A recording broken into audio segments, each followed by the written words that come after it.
is a presentation of Fox Sports. We are Fox Sports. We are San Diego.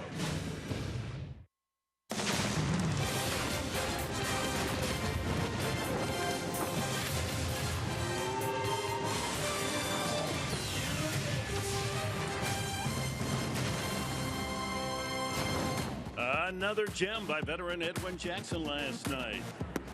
And the Padres attacked home plate. A 4-0 shutout win.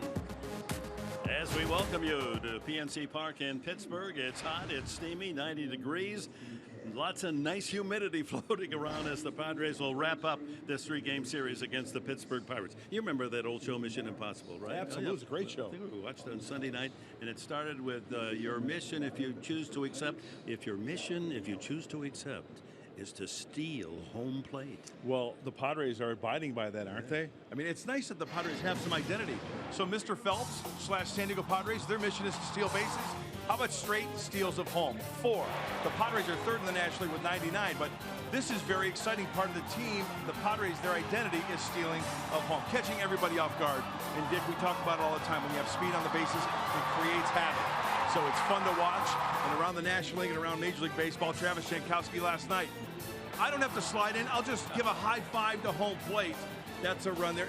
It's becoming common practice for these Padres, and it's sure fun to watch. Oh, it's daring but delightful. 4 steals of home this year for the Padres, far and away the most in the major league. So here we go, about ready for the first pitch. This is to decide not only the 3-game series here in Pittsburgh, but the season series. If the Padres win it, they'll be 4-2 for 2016. Here we go.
Failure and mistakes do pile up, sometimes one on top of the other. Ask the Pirates. Last night their miscues came early and then things got messy, really messy and filthy.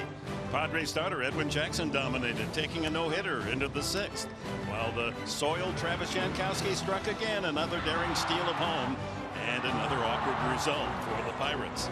Okay, time again to get dirty. A series is on the line. And welcome to PNC on this Thursday afternoon getaway day. The weather is hot, 90 degrees and very humid. There is a forecast of scattered showers. Let's keep those away until we get 9 innings in today. Let's take a look at our Sycuan Pick the Stick. Weigh in on Twitter. A chance to win a free foursome of golf courtesy of Sycuan Golf Resort. Hashtag I'm with. Last name of the broadcaster. If they win, you could win too. One random winner selected nightly. And there are our selections today. I had the first pick. I had a hunch that Jan Solarte, punished for not running out a pop fly last night, might come back angry and take it out on the baseball. Currently now, Mark Sweeney trails Mike Pomerantz by 4 points as the excitement builds toward the final games of the season. Manager Andy Green has set his lineup for this third game and final game between these two teams this year. Brought to you by Toyota. Travis Jankowski followed by Will Myers, then Solarte, Alex Dickerson in the cleanup spot. Ryan Schimpf will bat fifth. Jabari Blash has had a good series as the number 6 hitter. Look who's in the starting lineup, making his debut as a Padre. Poway's Nick Noonan. Derek Norris battling out of a slump, hits 8th, and Christian Friedrich, the number 9 hitter. And the right-hander, Jameson Taillon, on the hill for the Buccos. This guy's got a good arm. Hard sinker and also a four-seamer, about 95. He also throws a curveball and a changeup. Bouncing back from injury.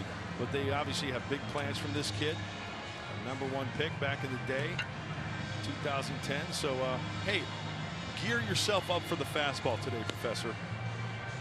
Taillon sitting out 2 full seasons with Tommy John surgery, missing 2014 and 15. A check of the Pittsburgh defense. Their outfield as good as any in the major leagues. Marte in left, McCutchen in center, and Polanco the right fielder. The infield today, Freese at third, Mercer the shortstop. Harrison is the second baseman, and Rodriguez, John Rodriguez, started at shortstop on Friday or on the Monday night game. Tuesday night game. You know, you just lose, Trey. It doesn't matter. It's game the humidity. 1. Yeah, game 1 of the series.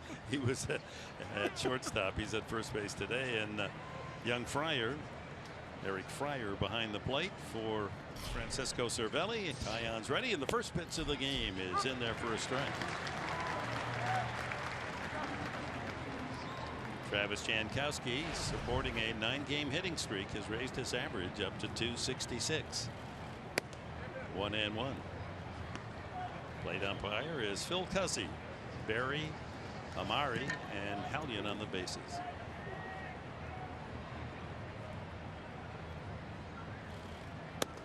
Outside, 2-1. This is Taillon's 10th start of the season. 7 out of the previous 9 were quality starts. Just 24.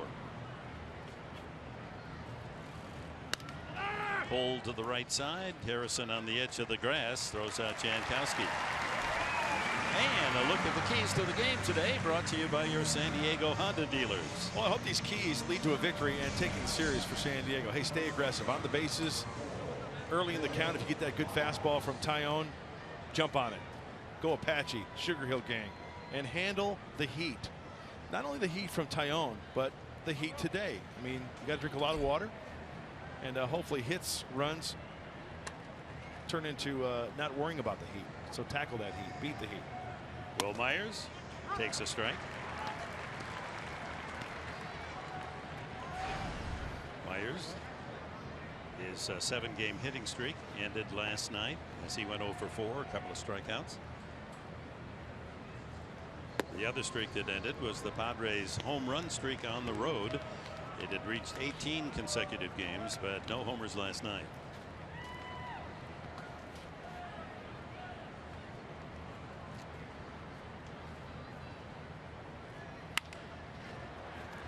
One hopper, outfield grass, Mercer.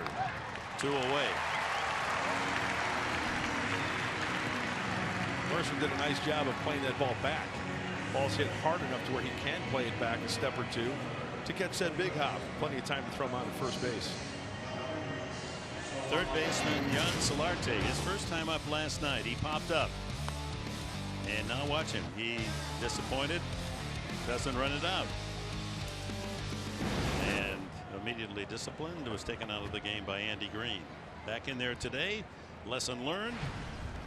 Take it out on the horse hide. Hitting .296. Pops it up, and catcher Fryer can't get there. You know, it's a whole new culture that Andy Green, the manager for the Padres, is trying to create. And you know, there are some guys that you have to work double time with. I mean, everybody's different personalities, different ways of thinking about things. But that guy right there, he's got a handle on things. Believe me. You're not going to get away with anything. Goes after the high fastball out of the strike zone, 94 miles an hour. Yeah, and you know, and Andy doesn't want to embarrass guys. He's not that type of manager. He'll do things behind closed doors. He'll do it when it's appropriate. He's not going to show up a player on the bench. There's a time and a place for everything. High again, tried to get Solarte to climb the ladder. 1-2.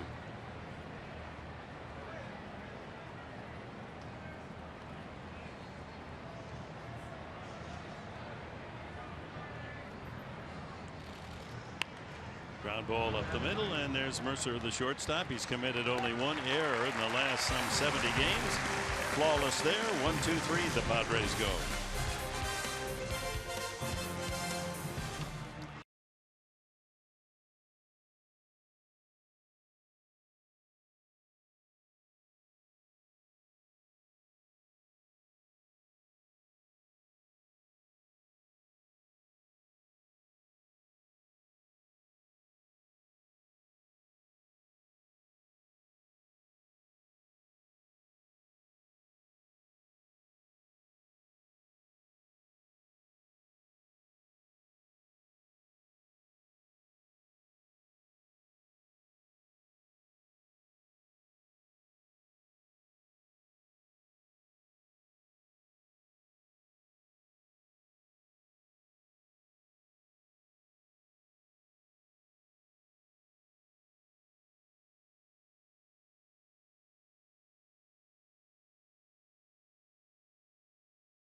San Diego presents Padres Baseball, brought to you by Jack in the Box. Try his new Smoky Jack.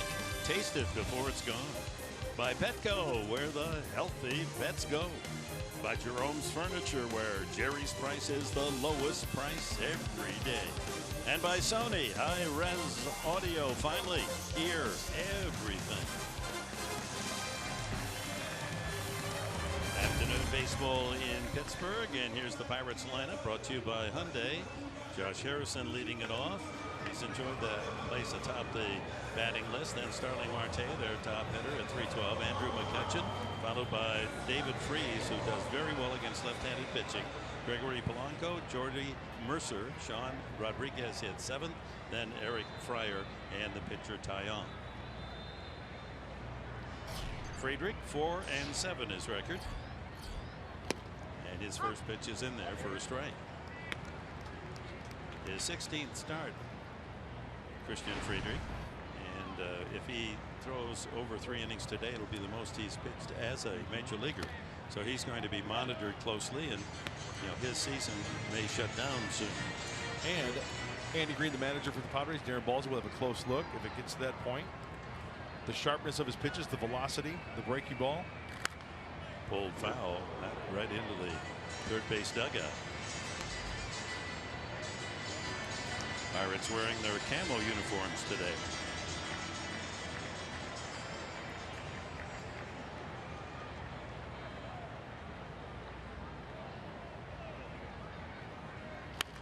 Line drive, foul. Let's check out the scouting report for Christian Friedrich. This left-hander's scouting report brought to you by Anderson Plumbing, Heating, and Air. They command the curveball early. When he does that, he puts the hitters on the defensive, and no deep counts. You want to have a 1-2 count, not the 2-1 count.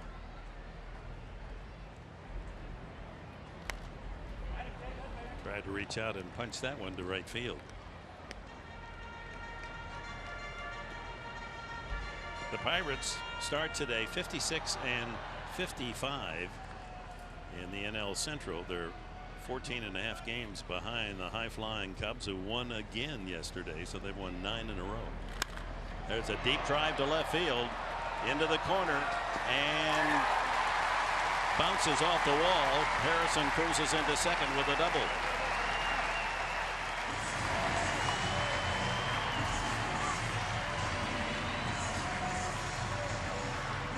So the Pirates off to a good start, have a man in scoring position, leadoff double. Well, he had him in the hole. He just doesn't bury that breaking ball like he should. And you know what? If taken, that ball, it may short hop Derek Norris at the plate, but Harrison's got to protect, and he does a nice job of keeping that ball fair. Brings up Starling Marte with a .312 average. That's 10th best in the National League. Make that, he moved up a notch, 9th best.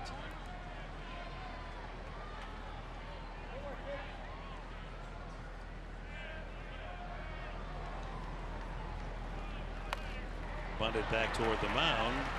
The throw to first in plenty of time. He was bunting for a base hit, but I'm sure the scorer will rule that a sacrifice.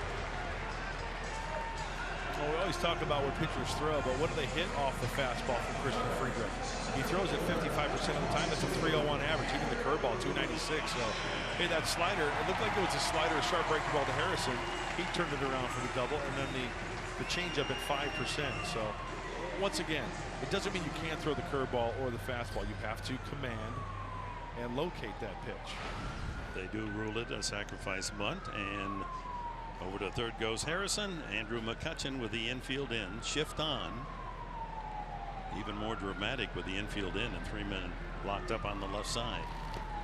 Ball in the dirt. Scooped out by Norris. See that hole right up there in the middle that way.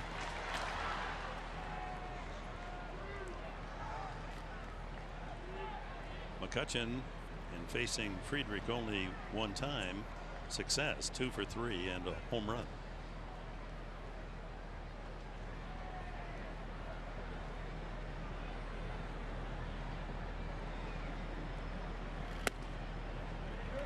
Inside, 2-0. David Freese, the third baseman, on deck.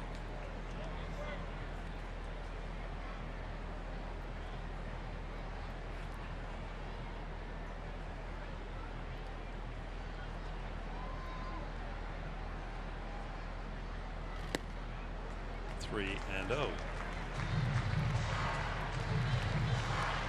Edwin Jackson, superb last night. 7 innings, no runs, 2 singles allowed by the veteran right-hander. He's been throwing the ball extremely well. It's fun to watch. 7 strikeouts is season high.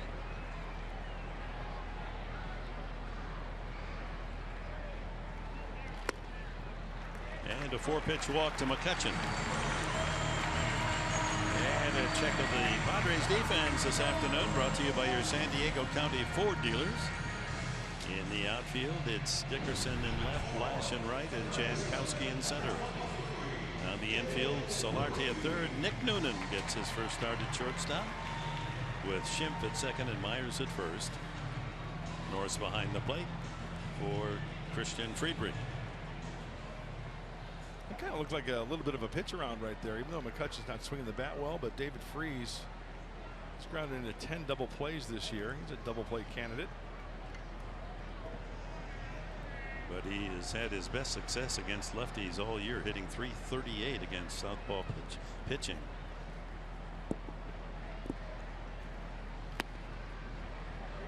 Ball 5.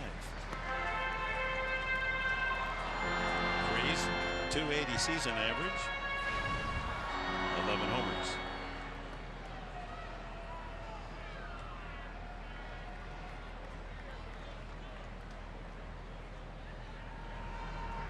First and third for the Buccos. Went after a ball in the dirt. Well, what's that tell you there? You did not have to throw David Freese a strike.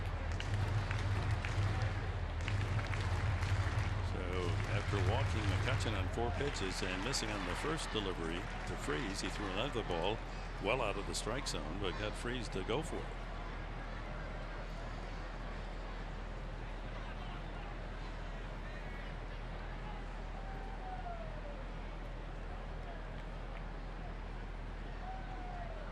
Harrison at third, McCutchen at first.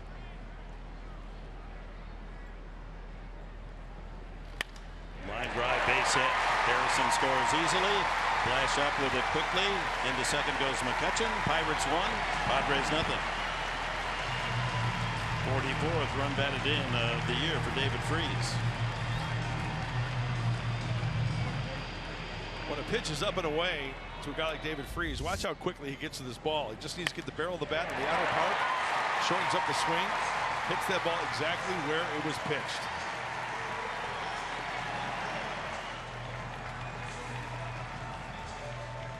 Just got on top of it, shortened the swing, and with that haul on that right side, made it look easy for David Freese. That'll bring up right fielder Gregory Polanco.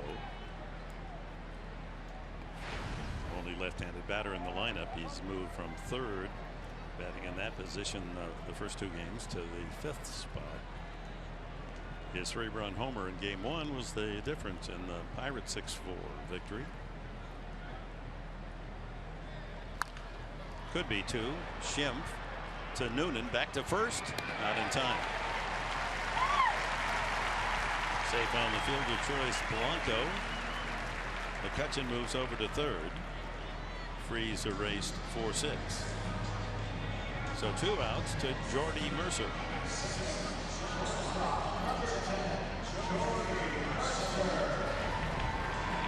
You know, on that particular play, watching Noonan at shortstop, you've got Polanco running, tough to double up. It's still the footwork and very quick for Nick Noonan. You're a good egg, Noonan. Primarily second baseman, some third base when he came up with the Giants. So shortstop is not his most familiar position.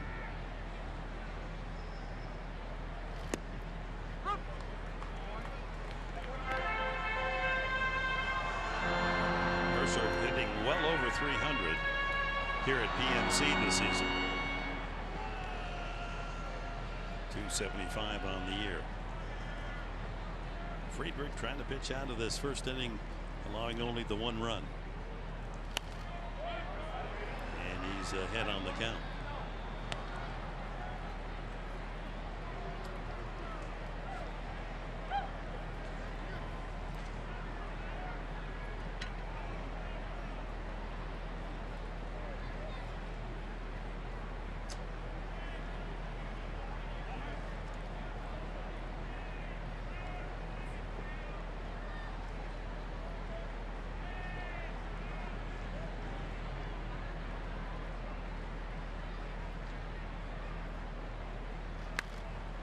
Fought it off, but right to Myers, the first baseman, and the inning comes to an end. A run for the Pirates. They take an early 1-0 lead.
Yeah, 7 innings is huge for us, especially in the string of 16 straight days. Right now, what we're in right now, you need somebody in the rotation to work deep into the baseball game, and 7 strong's great.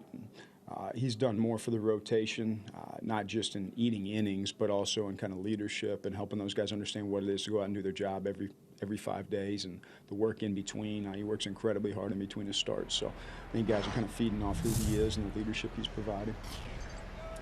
Manager Andy Green had a lot of praise to say about starter Edwin Jackson after allowing just 2 hits in 7 scoreless innings last night during his start. And he said, you know, after you've been through everything that I've been through, you have nothing to lose. So you can tell he's just pitching free and easy. He said anything to give these guys a chance to win. All right, thank you, Julie. Alexander Dickerson wastes no time. First pitch, Hunting grounds a single to center field to start the Padres' second inning. Well, last night there was a moment when in the 7th inning, Andy Green went out to the mound, and Jackson himself admitted he thought he was going to take him out. Green just testing what was left with Jackson, as the hitter is Ryan Schimpf. And so I said, can you share with us what went on that brief conversation? And I went out just looking him in the eye to see if he wanted to continue, and his reply without a question was, who's the next hitter? And we saw Will Myers chuckle because he was in on that meeting as well. So it kind of lightened the mood a little bit, and you know, he's been around the block, so he's a gamer. Edwin Jackson is.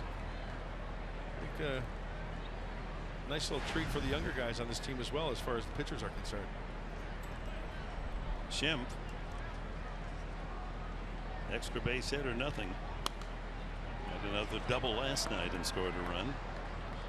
So of his 29 hits, all but 7 are extra bases. And Taillon, the fastball 65, heavy on the fastball.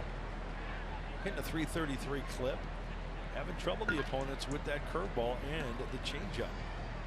Good size, this young kid, 6'5", 240. Ooh, up and in, and it's 1-2. Well, it's travel day for most of the major league teams. The Padres will leave after the game for New York City, and pregame series tomorrow night against the Mets. Leaders in the West, the Dodgers and Giants, are off today. Giants with a 1-game lead.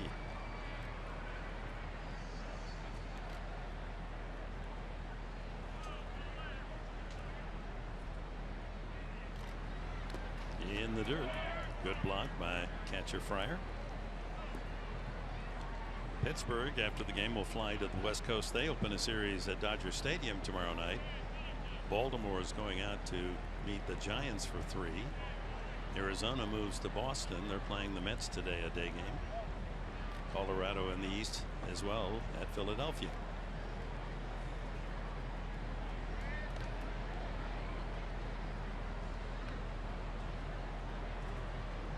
Padres getting the leadoff man on here in the second, trailing 1-0.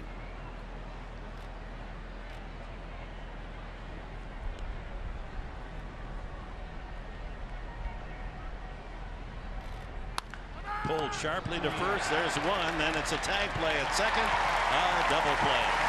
Oh, Schimpf hit it hard, but right to Rodriguez, holding on the runner. Normally he'd be off the bag, and that's rattling down in the right field corner. Tough luck hitting for Schimpf.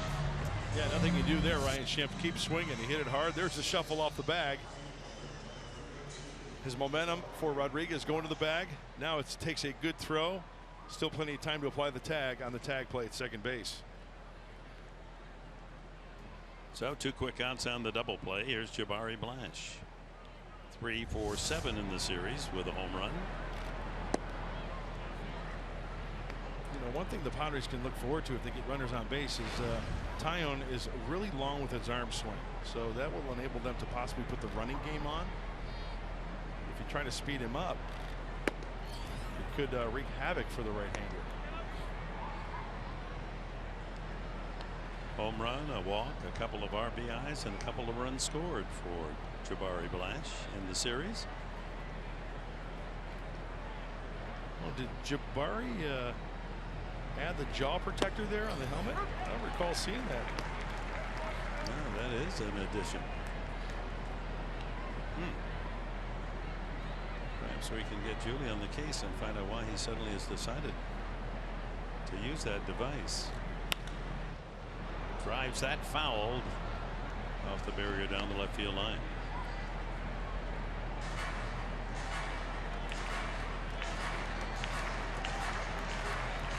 It was so hot last night. How hot was it? It was so hot, my underarms went from sure to undecided. Anyway, Edwin Jackson said he lost 10 pounds water weight last night. Outside, full count to Blash.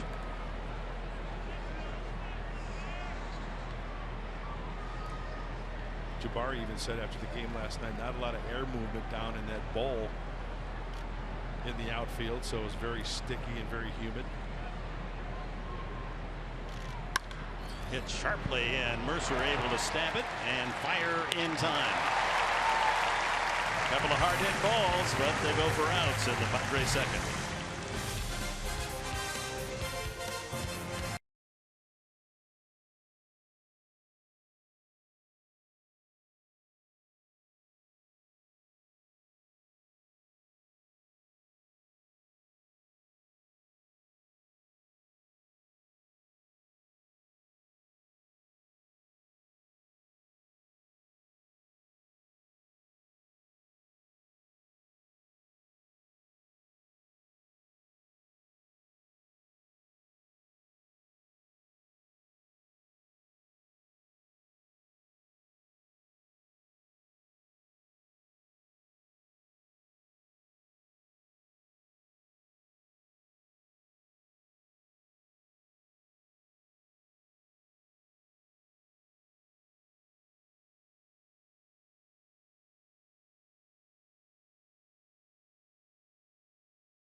Located around the perimeter of PNC Park are statues of the 4 famous Hall of Famers from the Pittsburgh Pirates, including Willie Stargell, Honus Wagner, Bill Mazeroski, and of course the great one, Roberto Clemente. At the base of Roberto Clemente's statue is a baseball diamond featuring hallowed ground from the 4 fields in which he played on, from Carolina to Puerto Rico, Forbes Field, and of course the former Three Rivers Stadium, located at each base. Thank you, Julie. That's a nice touch, isn't it? What a player. And of course, he was the Dodger, and the Dodgers let him get away. Number 21, and they salute him in right field. The wall there is 21 feet high. He played right field, of course, as a Pirate. 1-0. And we get underway in the second. Sean Rodriguez, then Eric Fryer, and the pitcher Tyone against Christian Friedrich.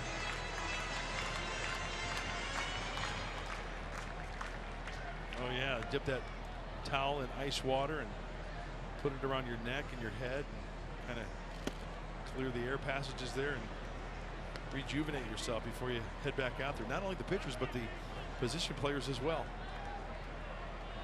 0-2.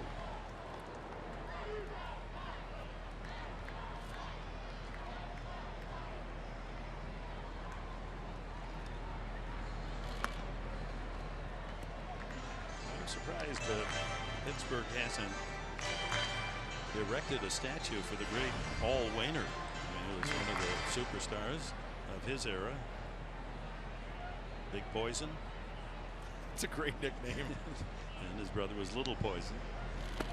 Inside, 3,152 hits. And his batting average in his career with Pittsburgh was only .340. Yeah.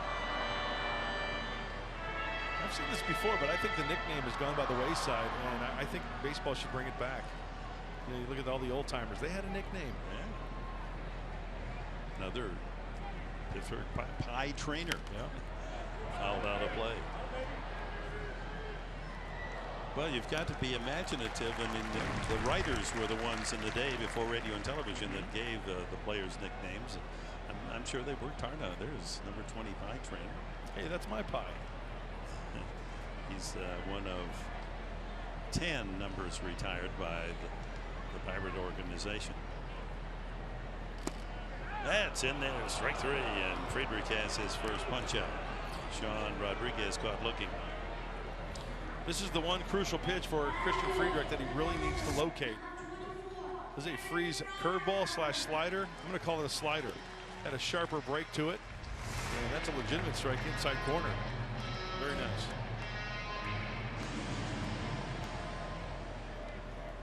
Ralph Kiner, of course, their all-time home run hitter in Pittsburgh history. Over 300 home runs for Kiner. One time in the 50s, they acquired Hank Greenberg with Ralph Kiner. They had two right-handed power hitters that could really scare you at Forbes Field. Tear that place apart. You know what I love? Listening to old radio calls from Bob Prince. And when he called Roberto Clemente, here's Bobby Clemente. He's 3 for 4 today. And Bobby singles to center field for the base hit. Oh, I thought that was great. The gunner. Yeah, he was a caricature. And the count goes 2-1. I don't think I'm telling any secrets, but back in the day, some of those announcers, most of them smoked. Yeah. And some of them would have a whiskey now and then. You think? Yeah. And you could hear it in their voice sometimes. Yeah, you get around the 7th inning or so, right? No, just that whole, you just did the imitation of Prince. I mean, it's that husky, deep-throated voice. Another great call is Doc Ellis's no-hitter in San Diego. Bob Prince with the call on that one. Out of play. And then back in Forbes Field days, I guess over the left field, maybe it was the right field, there was an apartment house, and Rosie Rosewell was the announcer, and he would, it was Aunt Minnie or somebody, would open up the window, Aunt Minnie, one's coming in. That's good. And then they'd have the old tray of glasses, and they'd hit the tray, and good stuff. Ground ball to short. Noonan across in time to get Fryer for the second out. Close play.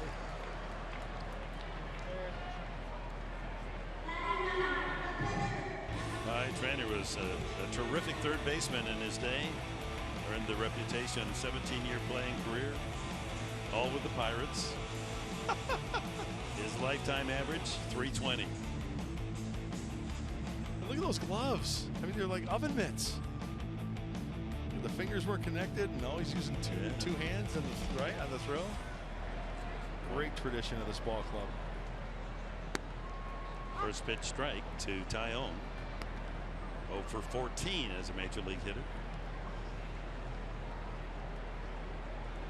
I wonder how he got the nickname Pie. I mean, there's an obvious guess, but swing and a miss. 0-2.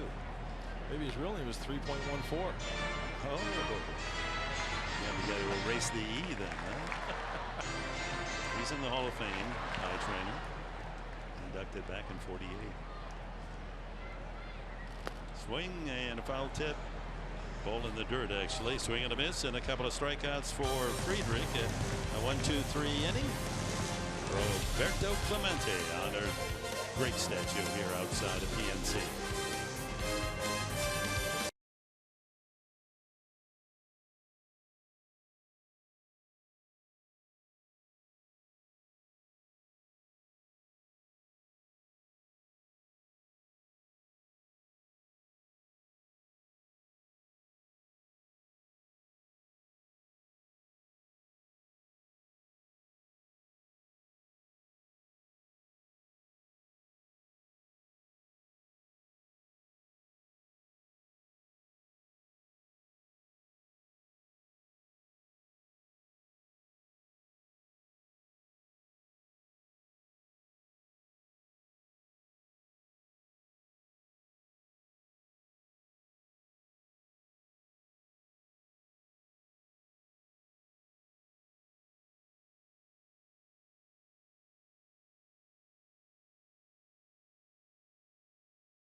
right, Mike and Clay. As we go to the top of the third, the Padres trailing 1-0. Bottom third of the order, Nick Noonan making his debut as a Padre. Kid from Poway, Francis Parker High School in San Diego. And he rips one off the glove of Rodriguez, but he won't get him at first base. Late to cover was Taillon. He was a spectator thinking that Rodriguez might have snared that low line drive. And Noonan in his first at bat has a Padre base hit. Way to be the ball, Noonan. Very aggressive. This pitch, boy, he throws the head. Nice grab, but you're right, Dick. Taillon's got to get to the bag. As soon as that ball is struck, he's got to be over there. Ball is struck, and he's just kind of hanging around. Maybe he anticipated that ball being caught on the line, but not the case. That's a big league knock for Nick Noonan. He was hitting .321 at El Paso and earned the right to come up to the big club. So the Padres have the leadoff man on here in the third, trailing 1-0, and here's Derek Norris. In a desperate slump, 2 for the last 41 for Derek Norris. That's taken his average down 19 points to 189.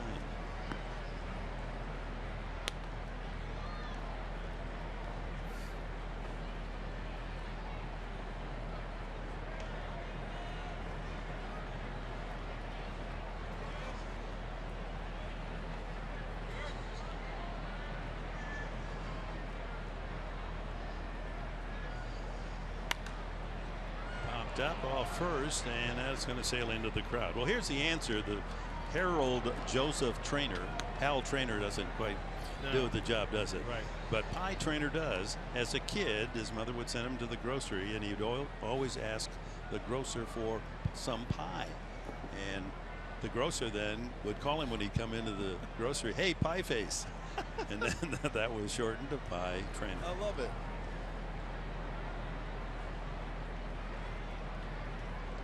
Good thing he didn't ask for a watermelon every time he came in.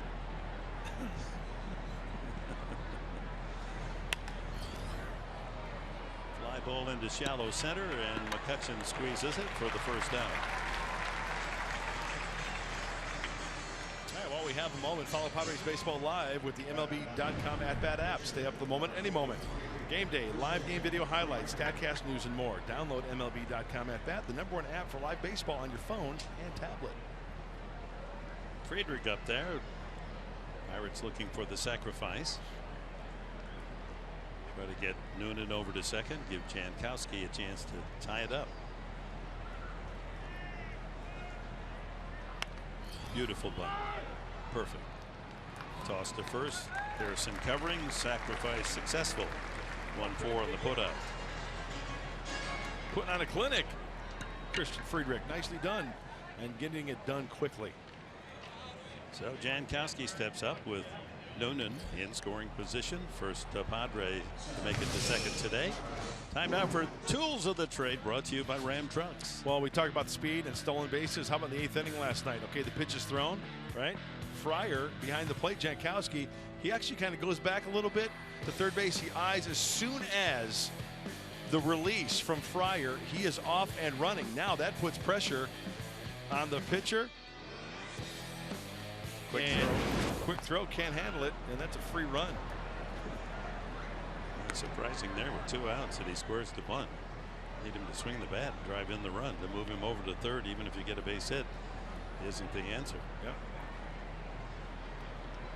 They had a terrific run here the last 9 games with a hitting streak, batting .471. Scored 13 runs and stole 8 bases.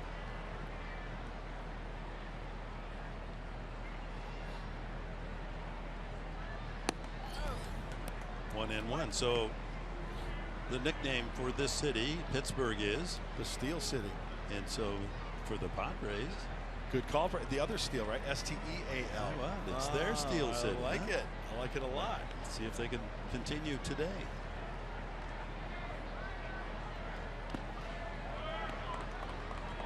Yeah, on this humid afternoon.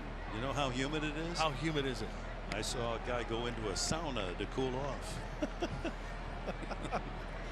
Yeah, a lot of fans here today, both types. 2-1 to Jankowski. Noonan at second base, 2 outs here in the third.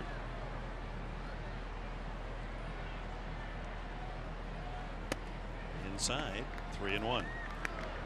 Looks like hard stuff into Jankowski, soft stuff away, because they know that Jankowski likes to pelt that ball down the left field line. Left fielder Marte shaded way over toward the line. And David Freese at third base is way off the line at third base bag. And ball 4. Couple of men aboard here for the Padres in the third, and Will Myers the batter as we check our top tier player profile, brought to you by Arco. Travis Jankowski straight steals now of home. Jacoby Ellsbury with one earlier this year, but the Padres with 3, Upton, Myers, and Jankowski, all straight steals, not double steals. The Padres also have a double steal, so 4 total of home plate. Myers hit it hard the first time, but right at the shortstop. Good two-seam action there at 95 in.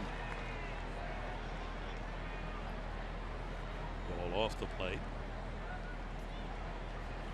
Noonan at second, Jankowski at first.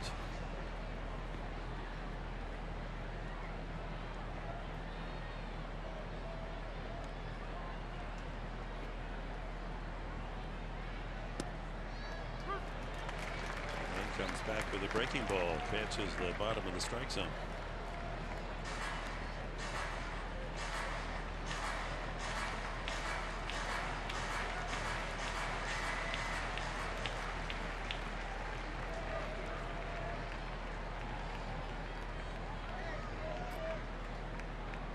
See if he bounces one here.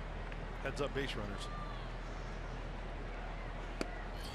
Well, it gets out of the glove of Fryer. He didn't bounce it. He just handcuffed Fryer. That should be a pass ball. Wow, check that glove for a frog with a tennis racket. That was one of the worst ones I've ever seen. Noonan to third and Jankowski to second, so a base hit to give the Padres the lead.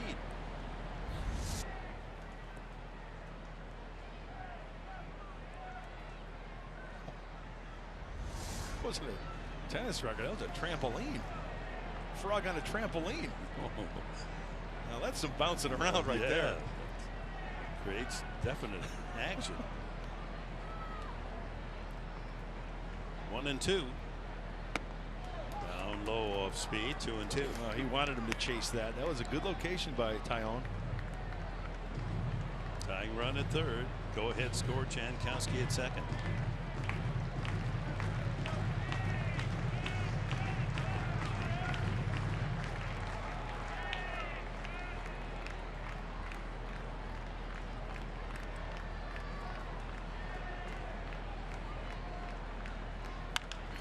Ball toward third.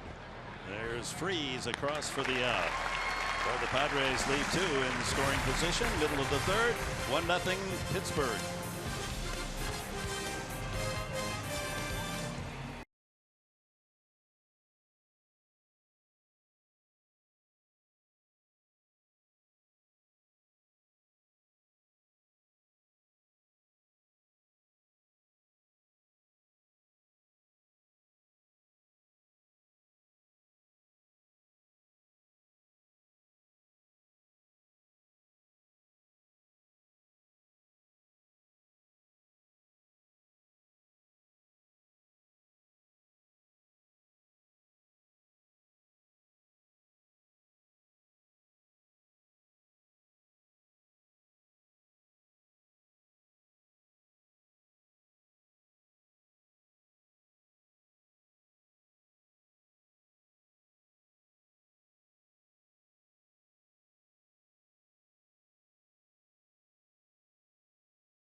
Pittsburgh, everyone, home of the famous Three Sisters Bridges. There's the Roberto Clemente Bridge, the Rachel Carson Bridge, and of course the Andy Warhol Bridge. And I'm standing out here from the outside looking in on the Roberto Clemente Bridge. And just prior to game time, this bridge is closed off to vehicular traffic so that fans can just simply walk across from downtown Pittsburgh, see beautiful scenic views of the skyline and the Allegheny River, and get right to the ballpark. Not a bad place to check out a walk to the ballpark. All right, playing a deep center field there, Julie. Good job. It is beautiful, isn't it, Dick? It is. Old bridges have such a charm about them. As we were crossing that bridge last night, walking back to the hotel, you did appreciation of the workmanship. Josh Harrison scored the Pirate run in the first inning. He doubled to lead off the first, got around to third, and came home on David Free's single.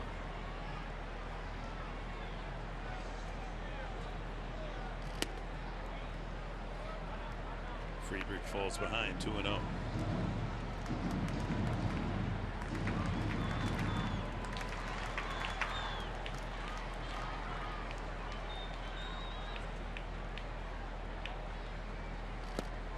Two and one. So let's reverse the picture, and if you were walking into the ballpark on that Clemente Bridge, there you have it. That's great. Crossing the Allegheny. Hit pretty well to left field. Dickerson giving ground to the warning track and makes the catch. Not enough gas on that one for Josh Harrison. He's got to go to Sunoco tomorrow. You know what? It's a big left field here at PNC Park. 410 to the left center field gap. It's 379, right about where Alex Dickerson was backpedaling. And there's that sign, that Sunoco sign. Needs some more gas. You're right, Dick. Fill it up.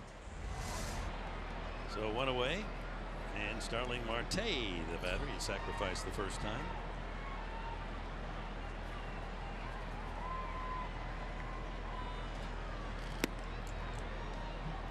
The ice water ever taste so good? I'll tell you what, you got to hydrate on a day like today.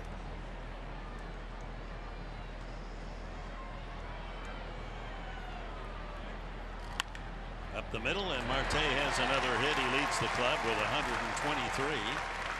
That's his first hit, however, in the series. He was 0 for 8 against Padre pitching. And Andrew McCutchen will be the batter. I've mentioned it many times before. Now Christian Friedrich with the curveball there. You know, Marte tops it. It's a grounder. It just happens to find that hole up the center of the diamond. Now, as a pitcher, you'll take those all day. Eventually, they're going to find the glove. They get another one of those and try to turn two. McCutchen walked the first time against left-handed pitching in his career. He's pounded the lefties. 320. But this year, for whatever reason, hitting almost 100 points lower against southpaws.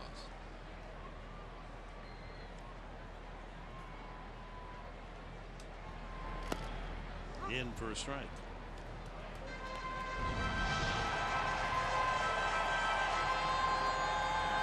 Speaking of left-handers, on this date, August 11th, back in '61, pretty good left-hander that hurled for the Milwaukee Braves won his 300th game. Warren Spahn. And he still is the winningest left-handed pitcher in Major League history. 363 wins. Whew. Steve Carlton in modern baseball with 329. And in modern times, and we're talking about 70 years, you know the winningest right-handed pitcher is? Good chance to chew on that one. 1-1. That's in there. 1-2 to McCutchen. Let's see, Tom Seaver's got 310, I believe. 310 or 312. I'll give you the number. 355. Oh, you know this. You've rubbed shoulders with this guy. You just don't think of him as being that omnipotent. what team? Several teams, including the Padres. Oh, Gaylord Perry. No. No. picked another Hall of Famer. Oh, Greg Maddux. Yeah. Greg Maddux, 355 for Maddux. That's something. Once again, it's the humidity. But no, think about it. You know, it's so hard. It's so hard to win a big league ball game because you can leave with the lead, but the rest of the game is out of your control.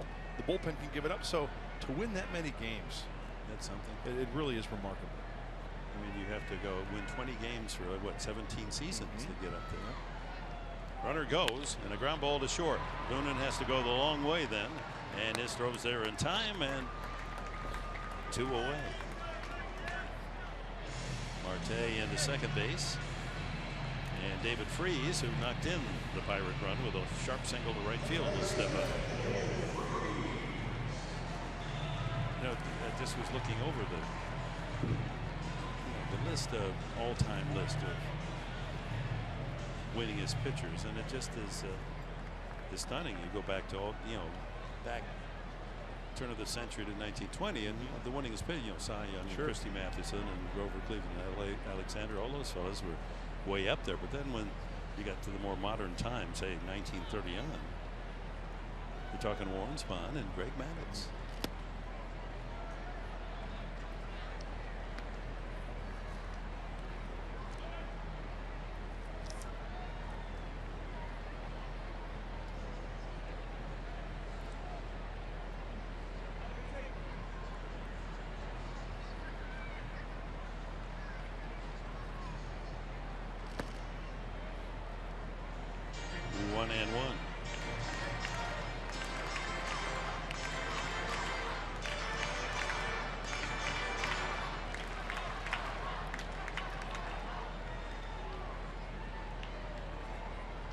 Good call on Tom Seaver at 311. He appreciates the remembrance up there in Napa, California. Big fan of Tom. Terrific.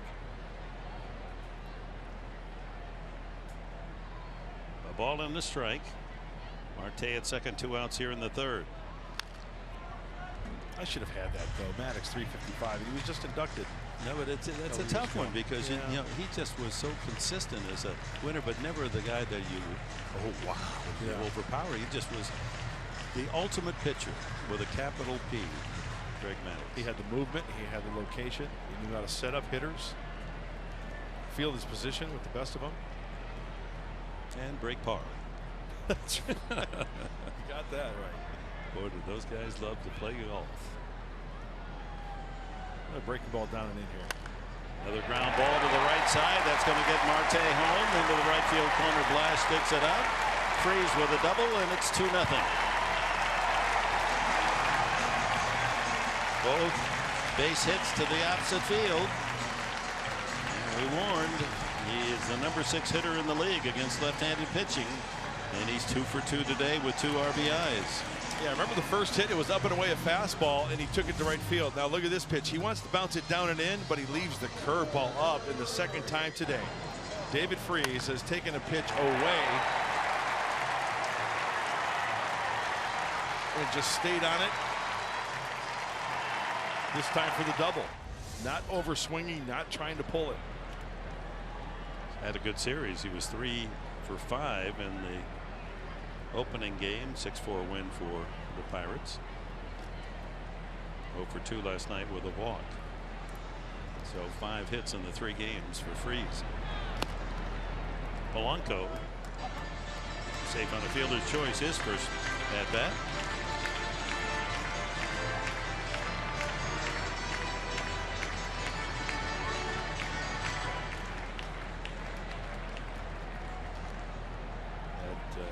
Organist, harpsichordist. Wonder if he can do a little Bach before the game's over. Ground ball into right field. Sound like a broken bat. Here comes Freese to score. It's 3-0. From up as high as we are, the ball's hit low to the ground. We hardly can tell. Are they low line drives? Are they short one hoppers? That was a low line drive into right field, and Polanco has his 60th RBI of the year to lead the Buccos. Well, a case of Christian Friedrich this inning just catching too much of the plate and not being able to command or locate the pitches thrown. Good effort by Will Myers trying to help out his pitcher, but the Pirates add on. Sounded as if Polanco busted the bat, but he has the RBI single. And here's Jordy Mercer. He fouled out his first time. Little soft fly right to Myers at first base.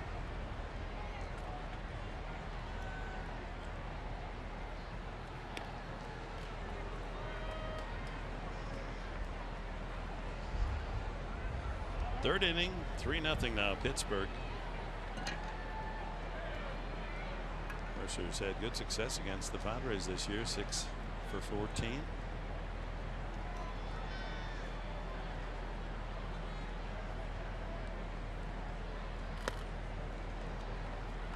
Off speed, had him out in front. But the Padres took 2 out of 3 back at Petco early in the season, with a split of the first 2 games here in Pittsburgh. 3-2 advantage for San Diego, trying to leave town with a winning series, which they have accomplished time and time again here at PNC. Until last year, they'd won 14 straight series. The throw through to second base, not in time.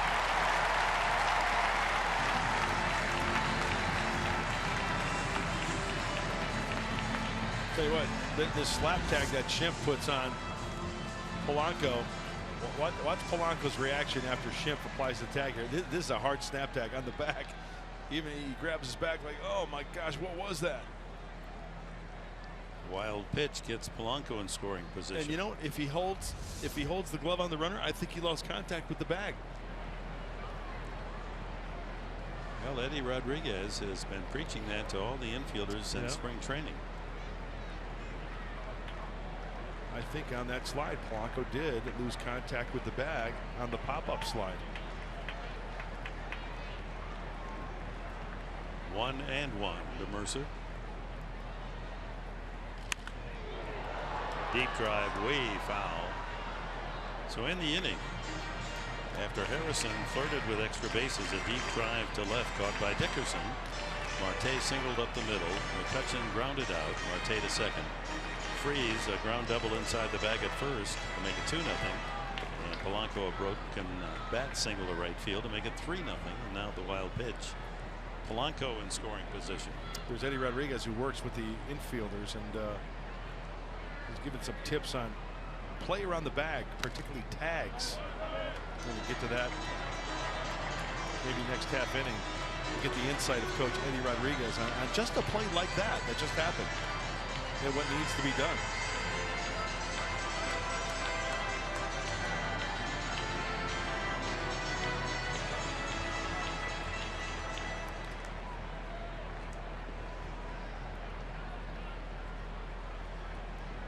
Ball and 2 strikes to Mercer. Friedrich trying to get out of this third. Now down 3-0.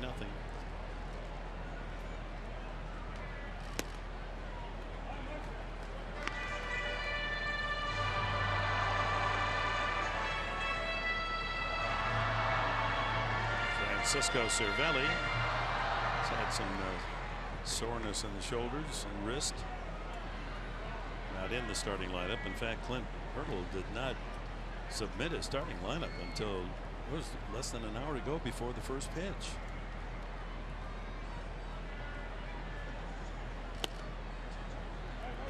Just missed outside. Full count. The Padres were a bit annoyed. I mean, they're waiting to see what the lineup is, and it doesn't come. Yeah. And in fact, even for us, I can't remember a time at a major league game where we got the lineup so late. It was one of the latest I've ever experienced. You bet. Thought there was some kind of rule, 90-minute rule to submit your lineups to the opposing team. High in the air, left field. Dickerson coming in, and that's the inning. 2 more for Pittsburgh. It's 3-0.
I'm here with Coach Eddie Rodriguez talking about applying a tag to a base stealer. What are the 3 things to keep in mind? I think as we talked before, the 3 bullet points were obviously is get to the bag, give yourself ample time to be able to tag the runner. Second is make sure you get your glove down in a position where you can make the tag and react to what the runner is doing. And third would be to make sure you keep the tag on the runner, not just swipe and go through where he has a chance to switch hands and you miss a tag. Keep the tag down and stay on the runner. Yeah, no phantom outs. You got to keep that glove right on the runner. You never know, he might step off the bag. Jankowski guilty of that back in the last homestand.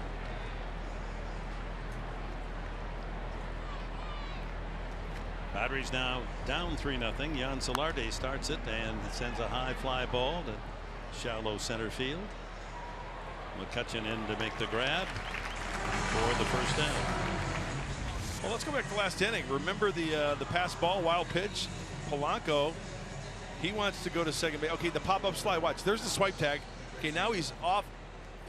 He loses contact with the bag. If Schimpf continues to hold the ball, the glove on Polanco, guess what? He's out. He's going to have to take his infielders back to the classroom again as Dickerson grounds to second. 2 quick outs here in the 4th. And once again, we reiterate with that challenge rule that is so important to do just that. And you know what else you can do, Dick, right? If you keep the tag on, you push a little bit. Give him a little nudge. Give him a little nudge. Get him off that bag. Yeah, you can't push hard. I mean, they don't allow that. Right. Can't pick a guy up and carry him out into the outfield and tag him.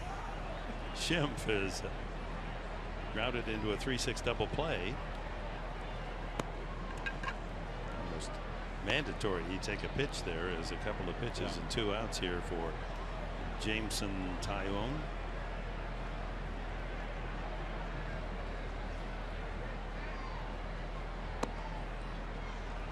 Two and 0.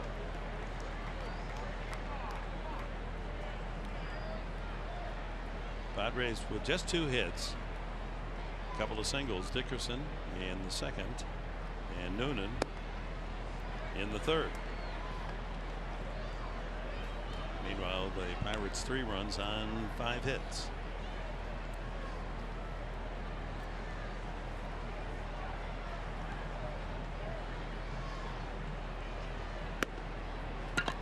And a 4-pitch walk for Schimpf. That is the 2nd walk of the game from Taillon as we go down to Julie.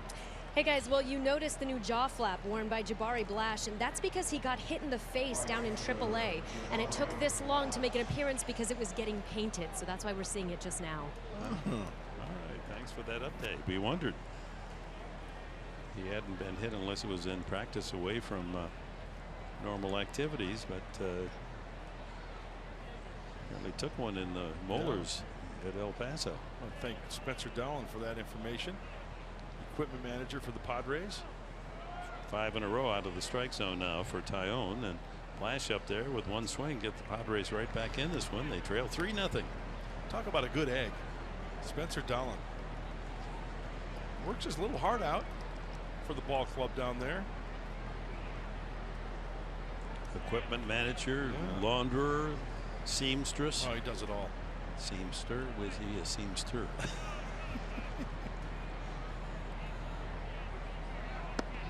Back. Just did get back. Going back to my minor league days, yelling from the dugout, trying to help out your base runners.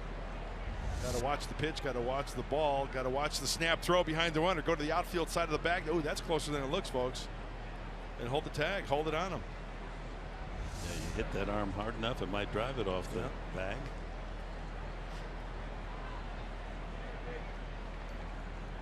Blash hit it hard the first time, but ground ball out to the shortstop.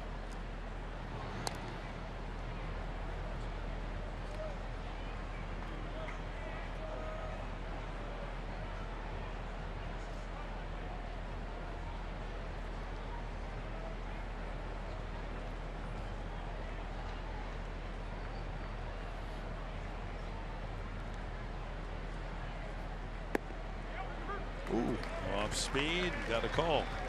1-2.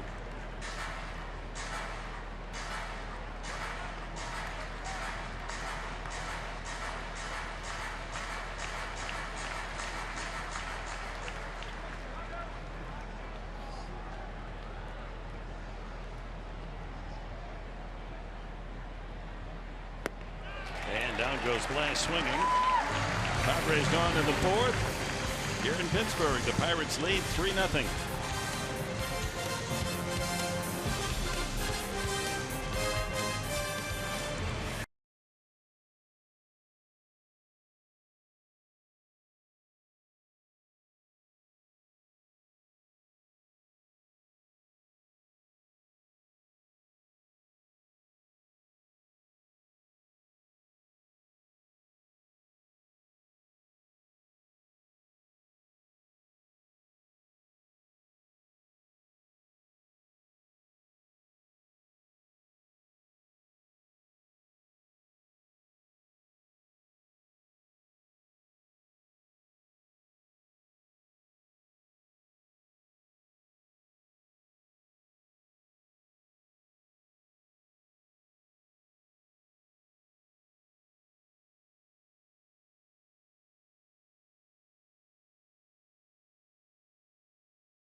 Back on it, so it's great for the United States. It's great for baseball. I'm thrilled to death.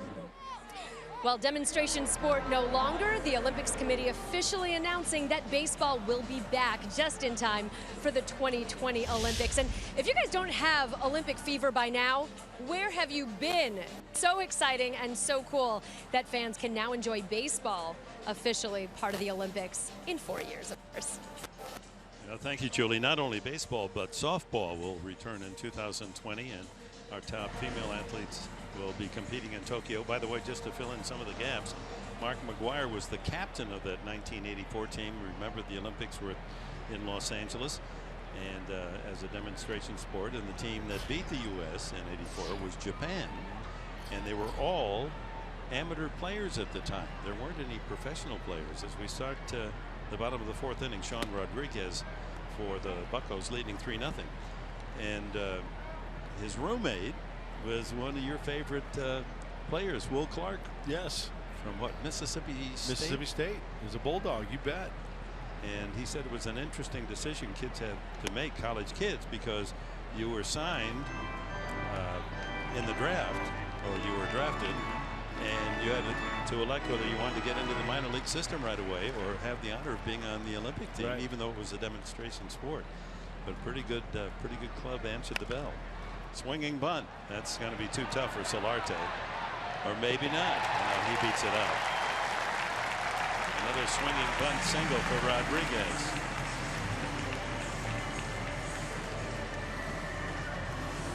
Baseball surprisingly first appeared because it was in St. Louis, a U.S. host country. Then there was a 20-year hiatus. Returned in 1984 as that demonstration sport, and then an official sport in '92, but voted out for this Olympics, and then reinstated for 2020. The issue for other countries, and of course we can't understand, why wouldn't you want to have baseball and softball as an Olympic sport every 4 years, as the hitter is Eric Fryer. And the issue is, let's say trying to think of the countries that are being considered for 2024. But I think Budapest might be one of them, and but they're countries that don't have baseball isn't a sport for them. They don't care about it. So in order to host baseball and softball, they've got to build stadiums that aren't going to really be used afterwards. Yeah, and that's a serious issue. Sure. But Tokyo, of course, the baseball, they love the game, and they definitely want that to be part of their Olympics in 4 years. And the question is, okay, who should compete? Here's another issue. Olympics are in the middle of the Major League Baseball season. Do you want to stop 2.5, 3 weeks and let your best players go to the Olympics and leave your team? No way. Line drive, base hit, Fryer. So an infield hit, Rodriguez. And Fryer with a single to center, 2 on, no one out to the pitcher, Taillon. You know, my opinion, one man said, I think it should be amateur guys. I do too. And so does Mark McGuire. Yeah.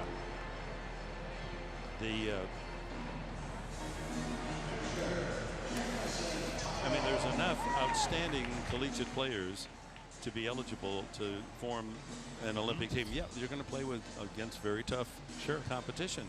But, you know, is there an amateur anymore? But it would be nice to let the college players represent us in the Olympics. I think so, too. Even in basketball, you know, we talk about the dream team, all those players that played in the Olympics.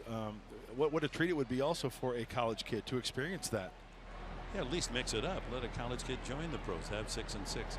Hey, the pros didn't do all that well last night. They had to fight off Australian team 98-88. Anyway, it's interesting, and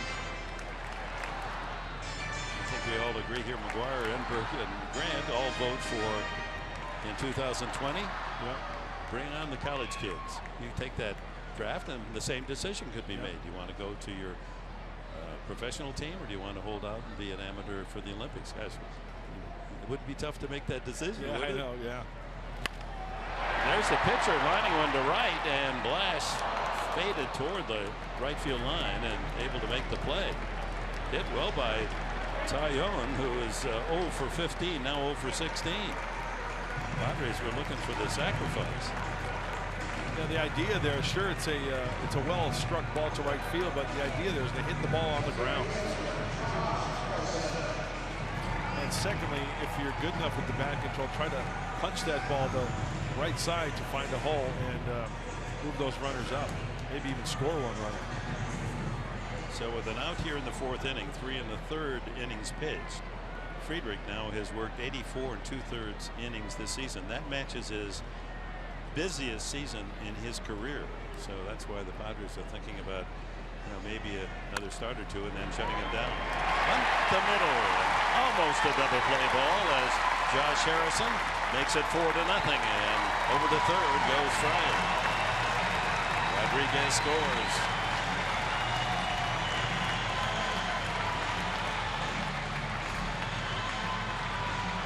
Josh Harrison is relishing that leadoff role.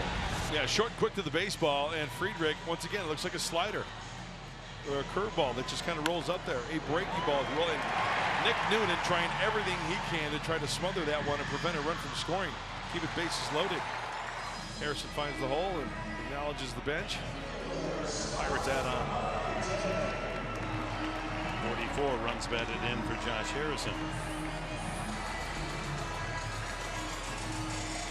So 1st and 3rd, still only 1 out to Starling Marte, singled his last time. And movement out in the Padre bullpen. Now 4-0 on 8 hits for Pittsburgh after being shut out last night for only the 3rd time all year. You know what I didn't realize about that Olympic team, that demonstration team? Chris Quinn was on that team. Barry Larkin. In 84? Would it be McDowell, Corey Snyder, B.J. Surhoff, Billy Swift, Bobby Witt.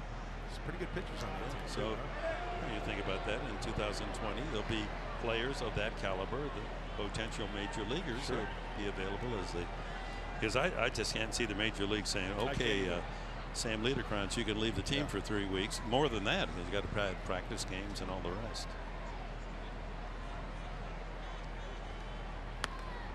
Did Will Myers try the old hidden ball trick here? Let's see here. Okay, watch the ball. He fakes the throw. Sure, I mentioned that the other night. And Harrison didn't buy it. Remember the other night he went back to first and then quickly got off the bag again? Now that play is allowable only if Friedrich is not on the mound. He has to be off the mound. You try the hidden ball trick.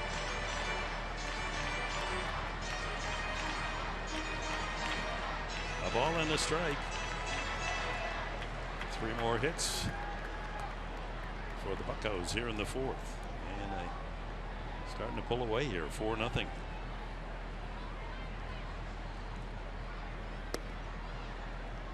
Two and 1 to Marte. 70th pitch coming up from Christian Friedrich, former star of Eastern Kentucky University.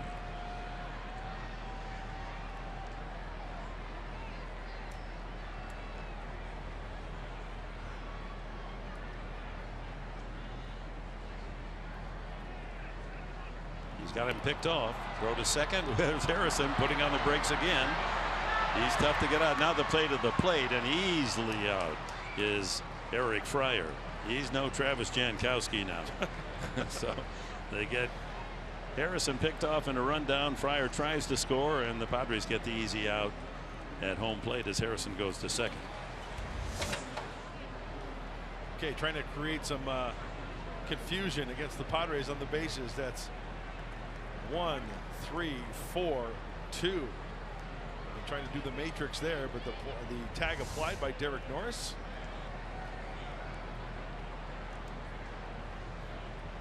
So 2 outs. And the count 2-1 on Marte, and Harrison at second.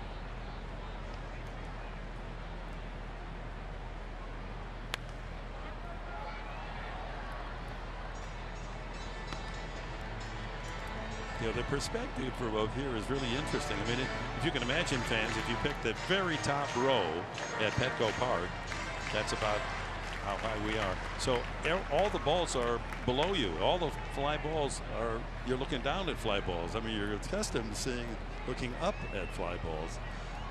So it's an interesting read. Foul back. Dick, was that 1-3-4-3-2? I think it was 6. I think the shortstop Noonan got it. was involved. 1-3-6-3-2.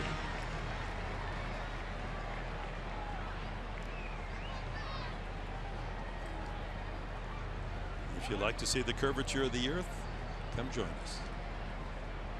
There's a co-pilot there. I think I know his name. Weekly to short. That's a tough play for Noonan. Double grab. Now they're going to throw it to the plate, and they got Harrison in another rundown. Boy, he is tough to capture. Cat and mouse game, and finally they tag out Harrison. That's an unusual inning. 2 Pirates are out at the plate. Boy, dodgeball. He must have been an all-stater. Come on, Derek. You got him. You got him. Easy.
this is unbelievable. I saw Mark Grant, earlier, and I was like, this is unbelievable. I mean, it's like my friends and family go to Padre games, and now to be out there playing in front of them, it's going to be a unique experience, but one I'm going to cherish.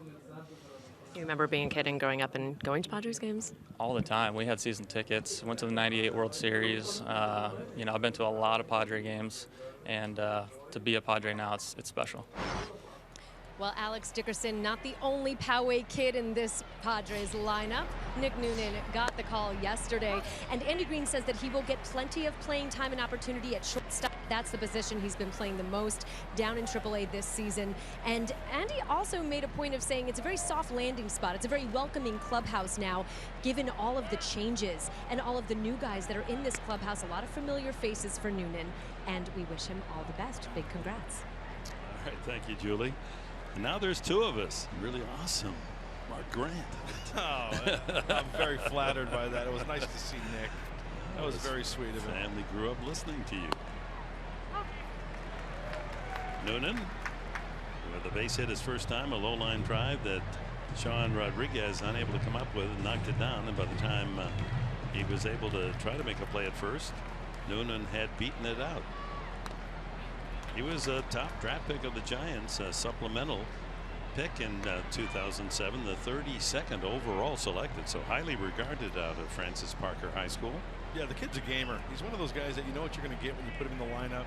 And as you mentioned, Dick, shortstop really not his best position, but Andy Green feeling comfortable enough to where he's good enough to put him out there. Takes high, 2-2. Noonan, Norris, and the pitcher's spot. We're assuming there'll be a pinch hitter for Friedrich. Still chasing dream, obviously. He's still relatively young, 27 years old. A lot of time in AA and AAA with the Giants. It's that to left field. Marte easing into the gap. One away. And today's game presented by Sony, the leader of 4K Ultra HD. Painting the pictures on video of downtown Pittsburgh and PNC Park. Derek Norris fly to center his first time.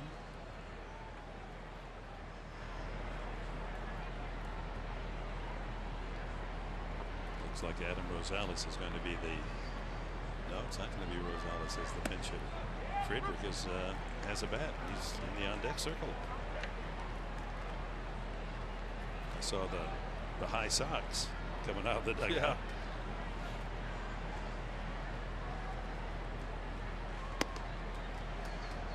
One ball, one strike.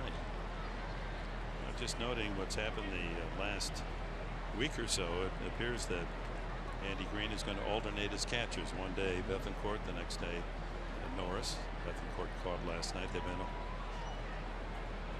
given a day's rest in between starts, and high praise for Bethancourt and the work he did receiving Edwin Jackson last night. Aaron Balsley and Doug Buckler said, don't forget what Bethancourt did. He called a great game. Sure.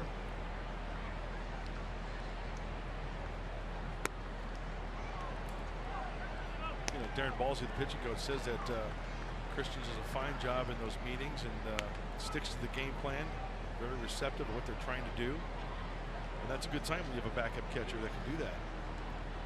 3-1 to Norris. Tyone has walked 2, struck out only 1. Ground ball to short. Mercer able to field cleanly and throw him out by a strike.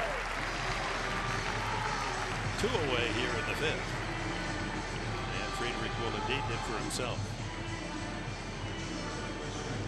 John Jay still wearing a protective wrap on his wrist most of the time, but in this occasion it's off as he works that elastic band, building back his strength. No batting practice all 3 games here in Pittsburgh because of the weather, and then a Sunday or day game, seems like Sunday. Yeah, day games usually they wave off the on the field BP. They get their hitting inside in the cages. Well, Friedrich this afternoon at 72 pitches, and when you look at the schedule, Dick, their next scheduled off day for the Padres is until the 25th. Yeah, 16 straight games. Yeah. 16 consecutive days. taking all the way, 2-1. 94 on the Taillon fastball. He's cruising along on only 63 pitches. Late wave, 2-2. So thinking by Andy Green, this long run of games, you don't want to burn up your bullpen. Yep. It's only the 5th inning, so Friedrich able to hit for himself and stay in. And takes low, full count.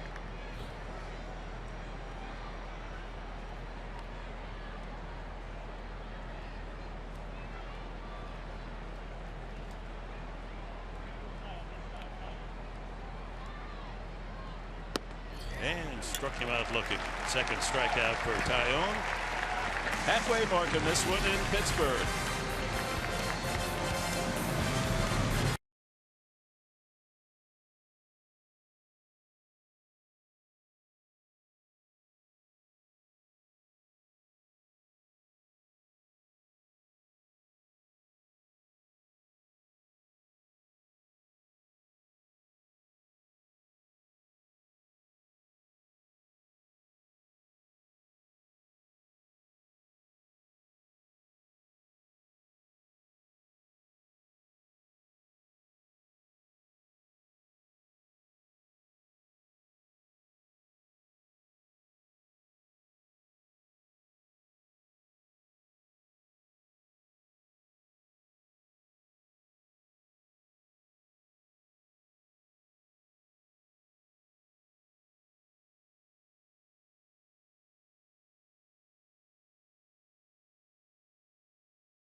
Presents Padres Baseball, brought to you by Sequan Casino.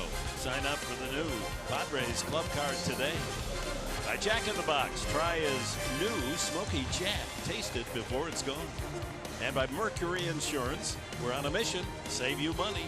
Log on to mercuryinsurance.com today. To the bottom of the 5th inning here at PNC in downtown Pittsburgh along the Allegheny River. City of Bridges.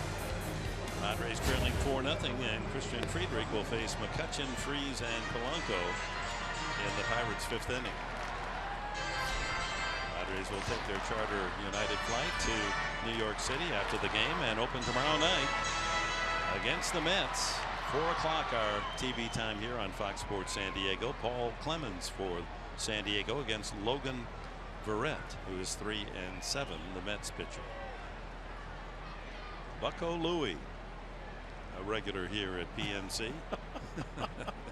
He's going to run, I guess. And there was some question as to whether or not his platform was set, but it looks like he is going to run for president. I thought that was Adam LaRoche there for a minute. He's his running mate. I think I saw his son next to him out there at the bridge.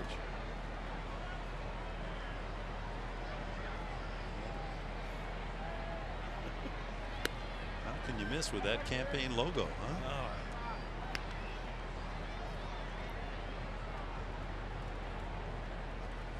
McCutchen, walk, and ground ball out. And another grounder. Solarte ranging off third and throws him out. Well, that's what McCutchen's been doing, grounding outs into the shift twice again today. David Freese, he's the man so far for the Pirates offense. An RBI single to right and an RBI double to right. Doing a great job of taking the ball the opposite way. You know, usually David Freese likes to pull the ball But when he makes mistakes, the veteran will get on top of it and spank it the other way. First one was a fastball. That was a breaking ball. Native of Missouri and attracted the Padres with his talent back, 10 years ago, 2006. They drafted him in the 9th round.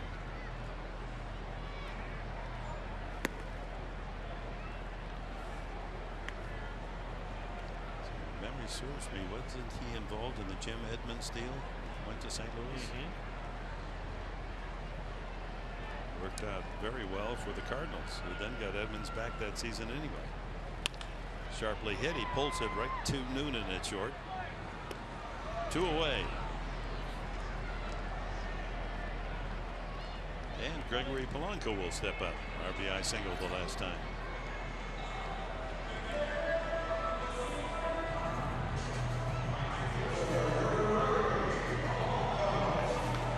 So going to New York City, Mark Grant, what are you looking forward to most of all? I'm looking to walk around Midtown Manhattan, seeing some new places.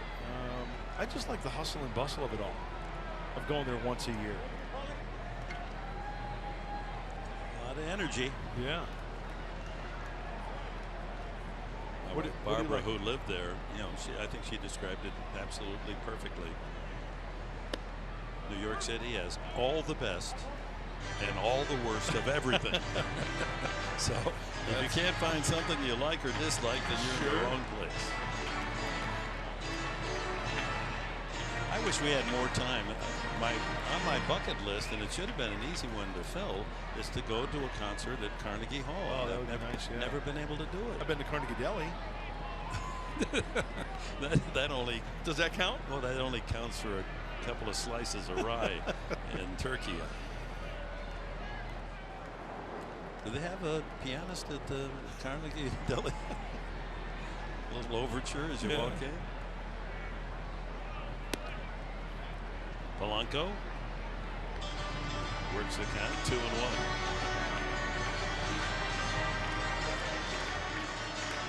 See, I wish baseball would go back to the balanced schedule, to where you go to the other teams twice like we used to in the old days, but with interleague play it's very tough to do. See, in the old days we used to go to Montreal twice, New York twice, Chicago twice, teams out of the division 2 times. Now it's just once.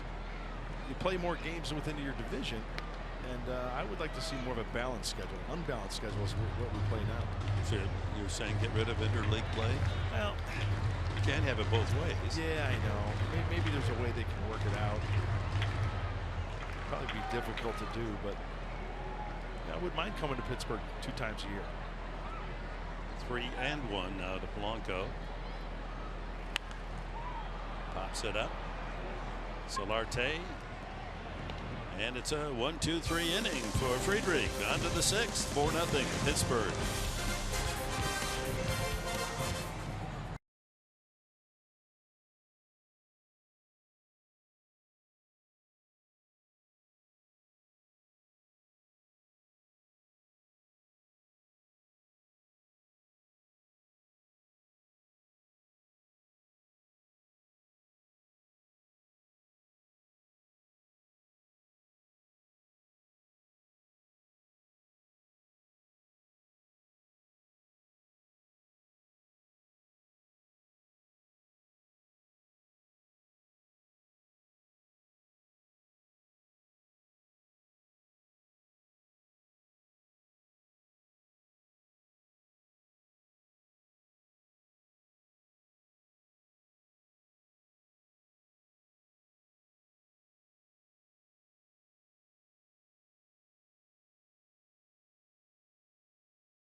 morning, and it's time for the Harris game summary. First run for the Pittsburgh Pirates came after Harrison doubled. That's the RBI single freeze. He comes right back the next time and doubles past first base. That drives in another. It's 2-0 Pittsburgh. Gregory Polanco, a base hit past the diving Myers, 3-0. And then in the fourth inning, infield hit, a single, and the RBI base hit by Josh Harrison up the middle. And Pittsburgh enjoys a 4-0 lead after 5. And in the top of the 6th inning, it'll be Travis Jankowski leading it off for the Padres. There, the game summary with Friedrich going 5 innings, 9 hits, and 4 runs. Jameson Taillon giving up only 2 singles in his 5 innings of shutout work. Jankowski has grounded out and walked. Top of the order, Myers and then Solarte to follow against this 24-year-old right-hander, his 10th start of the season.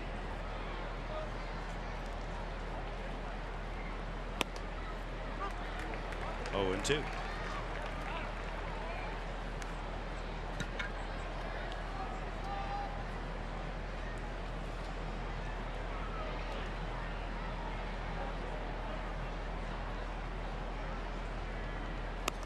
Outside, 1-2.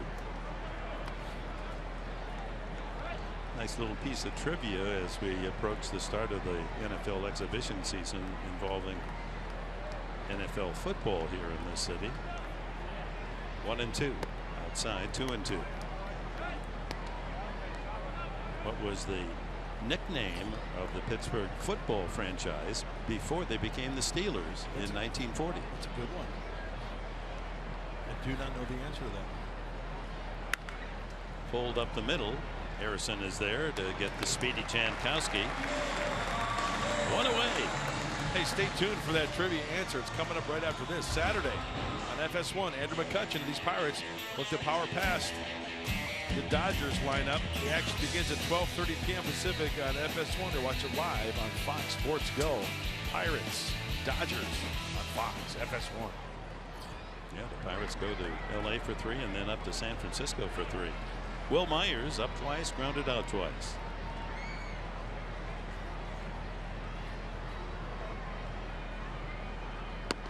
Up high. They were the NFL Pittsburgh football team were the Pittsburgh Pirates. Really? Pirates in football, Pirates in baseball. I did not know that. To the Steelers in 1940 they changed. Almost like the Cardinals in St. Louis, right? Or I should say just like the Cardinals.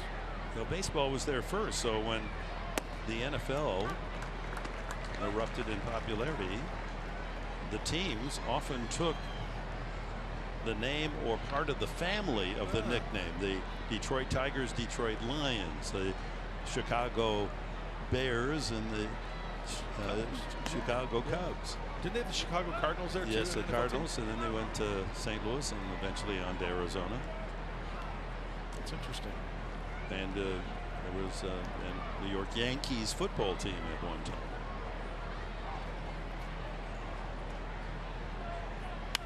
High fly ball right at Polanco. Barely had to move.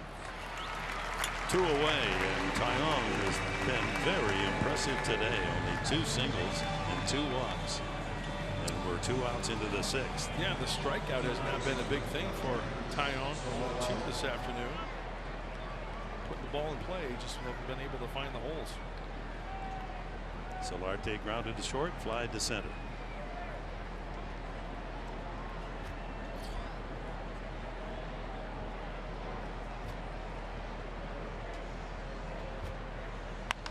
Line drive to Harrison. Now there's another hard hit ball, but to a glove, and another 1-2-3 inning for Taillon.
High fly ball to deep left center field. McCutchen on the run. He's still going back. And it's gone! A grand slam for Derek Norris. Geico, great moments in Padre history last May. As Pirates at Padres, Derek Norris became the first player since 1900 to strike out 4 times before hitting a walk-off grand slam. A memorable moment in Padres history brought to you by Geico. Lazy Thursday afternoon on the river in Pittsburgh. Now that is a great way to spend the afternoon. Out on the water with your canine friend. She looked human to me. Come on. I knew you were going there. Don't be so critical. That's not nice. It's Jordy Mercer to bat, leading off the 6th inning. Pittsburgh leading 4-0, and he drives one to left field, but Dickerson, plenty of room out there for the first out. Well, you know, it's mandatory when you come to Pittsburgh, both in football and in basketball. Hockey's okay because you're inside. You have to use the word confluence. I mean, you have to say, and we have not said it one time. We are now the confluence of what is the Allegheny River, which is beyond the right field wall here, and that meets the Monongahela River, and then they form, and that becomes the beginning of the Ohio River, one of the major tributaries in all of the United States. And we were just talking about the importance of the Ohio River. It borders then Ohio, it's the southern border, then it borders Indiana, and barely is part of the border of Illinois, right? Yeah, southern tip of Illinois, which then meets up with the Old Miss, the Old Man, the Mississippi. And growing up in Illinois, I was always told it was pronounced Cairo, Illinois. Spelled like Cairo in Egypt, right? So Cairo, Illinois. And that feeds into the Mississippi south of St. Louis. So 2 of the major waterways, Ohio and Mississippi, meeting up there on the eastern side of the state of Missouri. So now we'll be able to pass go and get out of Pittsburgh because we almost didn't say confluence.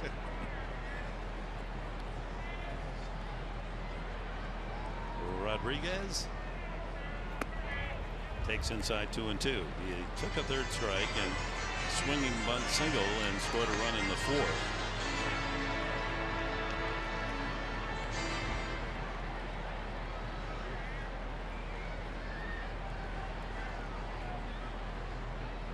Workmanlike effort for Christian Friedrich, battling here into the 6th, down 4-0. Ripped to left, right at Dickerson. Wow. A laser to left, 2 away. Hey, you want more on San Diego sports? Then tonight, watch a special edition of Extra 1360 Fox Sports San Diego from Chargers Park for all the latest NFL news. Tonight at 10 p.m. on Fox Sports San Diego, presented by Land Rover San Diego. The batter, Eric Fryer, a single the last time. He's also grounded to short.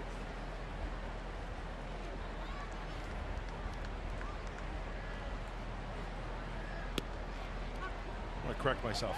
Cairo, Illinois. That's what the natives call it. Cairo, Illinois. But it's like the pronunciation of St. Louis. The old timers, San Louis. Right. It's San Louis. And of course, that goes back to the French saint is San. And 1-3 put out. And our geography lesson from Pittsburgh continues. Don't wander away. Final exam coming up.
The things that I've learned on and off the field from baseball has built my character, has taught me lessons like integrity, hard work.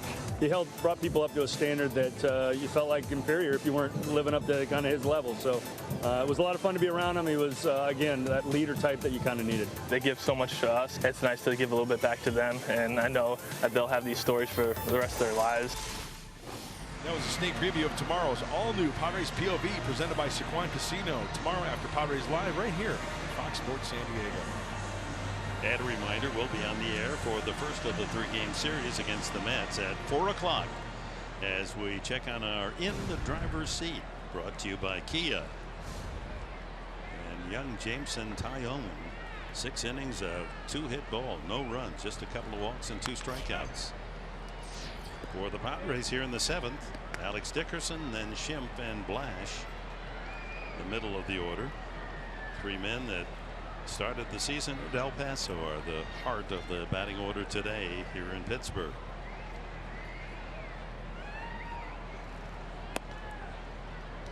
The Padres on game 1 on Tuesday night, their starting lineup featured 6 rookies.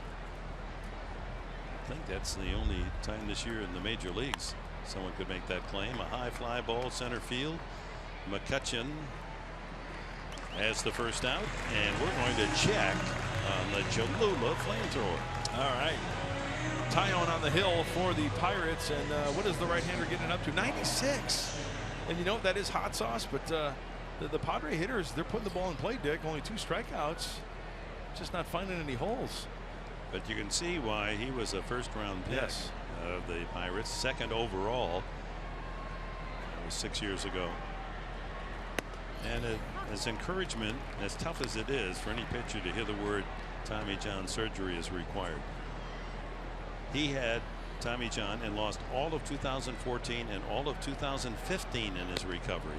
Here he is 2016, and he looks like he's going to be a staple in the rotation. Yeah, he really gets up on top of the baseball. He really gets extended, and that's a good sign bouncing back from that surgery. No side effects whatsoever. Born in Florida, both parents are from Canada. Just guessing from his last name, maybe a little French in his family.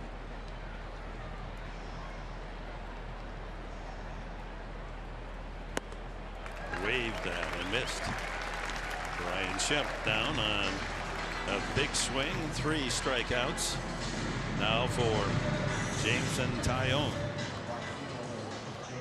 Pirates filtering their way through their top talent, looking for that starting rotation. Taillon looks as if he has a place. Chad Kuhl looked very good against the Padres and winning the first game of the series. And there's plenty coming. Jabari Blash, again, if you're just joining us and you're noticing the protective gear on the helmet, new to Blash today, but not new for the season. He was hit in the face down at El Paso, and they developed that protective gear, but for him to use it as a Padre, they had to repaint it. It was painted in the Chihuahua colors. It's rounded to short, hard, and struck out. Ooh, breaking ball buckles the knees of Blash. 9 straight retired now by the young right-hander Taillon.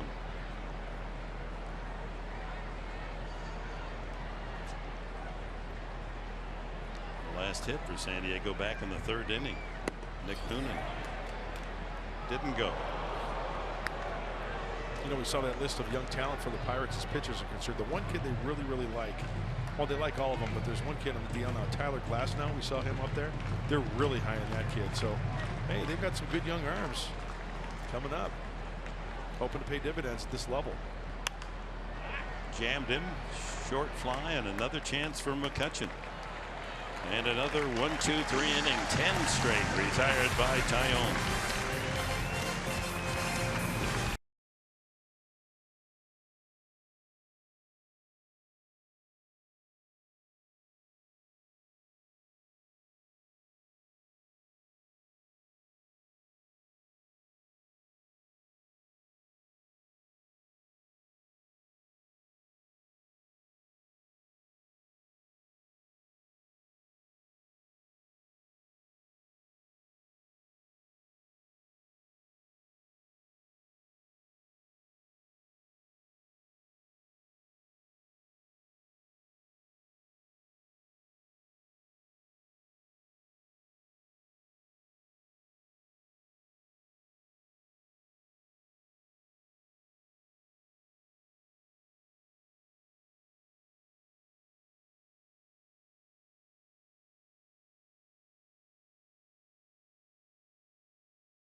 presents Padres Baseball, brought to you by Petco, where the healthy pets go, and by your San Diego County Lexus dealers. Bottom of the 7th, and Carlos Villanueva comes in to work for the San Diego Padres, and our pitching change is brought to you by El Cajon Ford. Well, he's done it all this year, Carlos. He's been long relief, middle relief. He's come in to get a hitter out, pretty much do it all. 43rd game for the veteran right-hander. He's going to throw strikes. He's got to go throw quality strikes, though. 11 walks in almost 60 innings, 51 strikeouts, and doesn't throw that hard. He's got to hit his corners, stay down. 13 home runs allowed by Villanueva, and hitters are batting .304 against. Eats up innings, and that's what he's asked to do here this afternoon, trailing 4-0. The pitcher, Taillon, has struck out and lined to right. Almost collected his first major league hit, but last shaded over toward the line and right, was able to collect his line drive last time.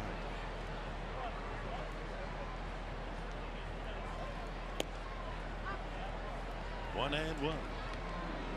Harrison and then Marte to follow for Pittsburgh here in the bottom of the 7th. So Friedrich goes 6 innings, allows 4 earned runs, 8 hits, 1 walk, and 2 strikeouts. And he finished with 7 straight outs.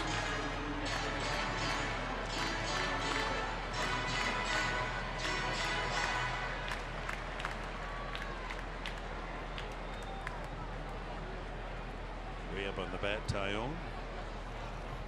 Swing and a miss, strike 3. One away here in the Pirates 7th. Top of the order, Josh Harrison, 2 for 3. He and David Freese with a couple of hits to lead the way for the home side. So long out to left field, Harrison.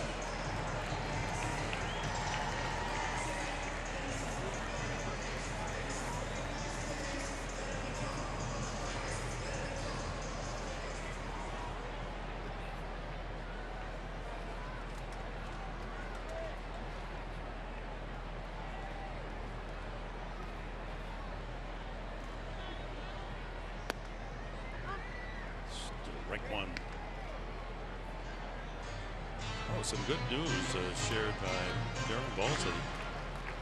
He said yesterday Tyson Ross, his bullpen session, he said it was the Tyson Ross of last year. He said the best he has thrown. I said better than any other time in all this rehab. Yes, the best of the year. So we're hoping that'll continue and that he'll go out on the mound and throw some live hitting practice and a couple of rehabs. Maybe 1st of September we might see Tyson back. Well, that's good news. Be nice to see him back. 0-2 to Harrison.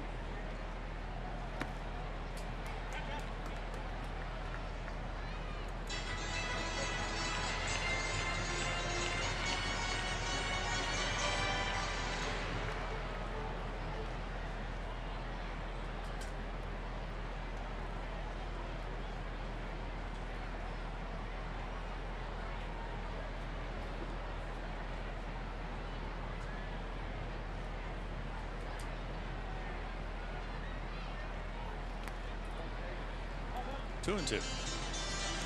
So the travails, whatever, for the Padres in this situation continue. Day games, finales of a series. Day games again, just hard to believe they're 10 and 26. And the finale of a series 8 and 28. And they trail 4-0. And from 2 strikes up, a full count to Harrison.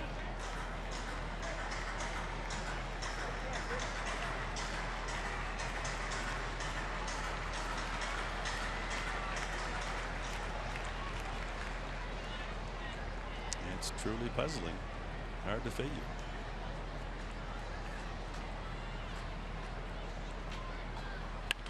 pulled to short. Noonan across. And there's 2 away. Now time now for our greater coverage of baseball. Brought to you by T-Mobile. Looking ahead to the Mets series, Neil Walker, last 14 games hitting at .483. The former Pittsburgh Pirate. Jay Bruce now in the outfield for the Mets. Off to a slow start with New York, hitting only .188, a couple of homers. And Jacob deGrom, we'll see him in the Saturday game. 8 starts, 4-1, ERA 1.52.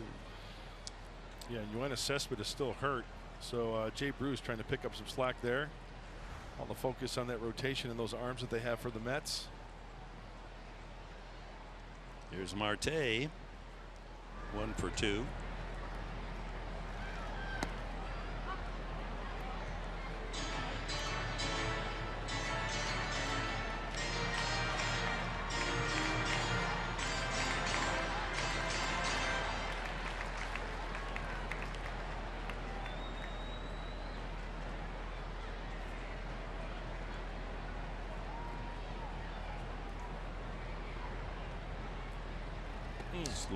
Slow curveball at 60 miles an hour. Well, the Padres won it last night behind Edwin Jackson 4-0, and it's the Pirates leading by the same score, 4-0 here in the 7th today.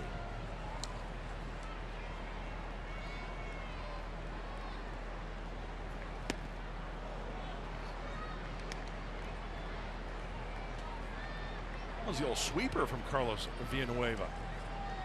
He'll try and change the arm angle a little bit. Try to sneak the little two-seamer in.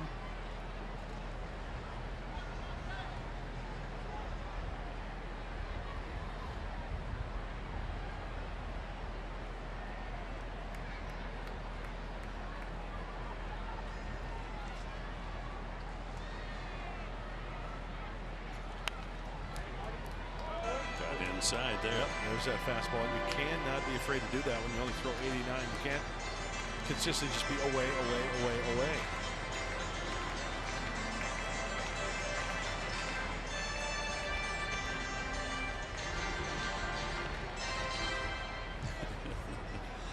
If that organist is paid by the note, he's a multimillionaire.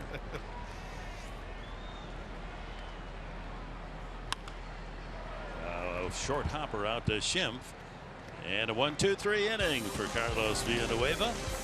We go to the 8th, 4-0 Pittsburgh.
All right, thank you, Michael and Clay. We'll be with you for the post-game show. Nick Noonan will lead off the Padre 8th inning as Jameson Taillon has knocked down 10 hitters in a row and has allowed only 2 walks and 2 singles in the game. Noonan has one of the base hits. Fly to left field the other time as he makes his debut as a San Diego Padre, his home team.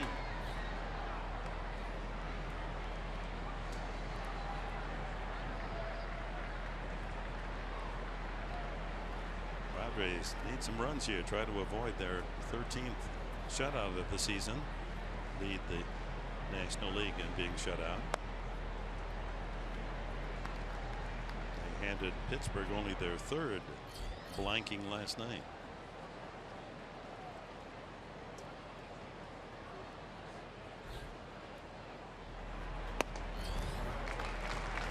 Still has the fastball, 95.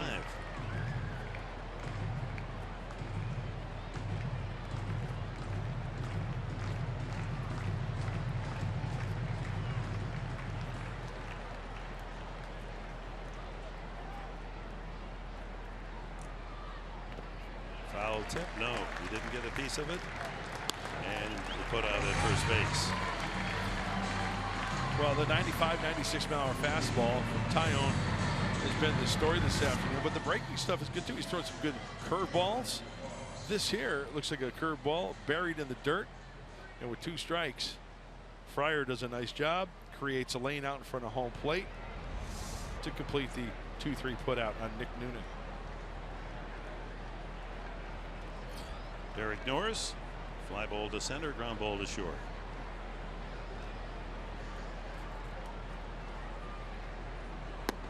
So his tailspin is now 2 hits and 43 at bats. Just can't buy a hit. You need to go. Is there a store where you go in there and you get a dozen hits? You know, you pay the price.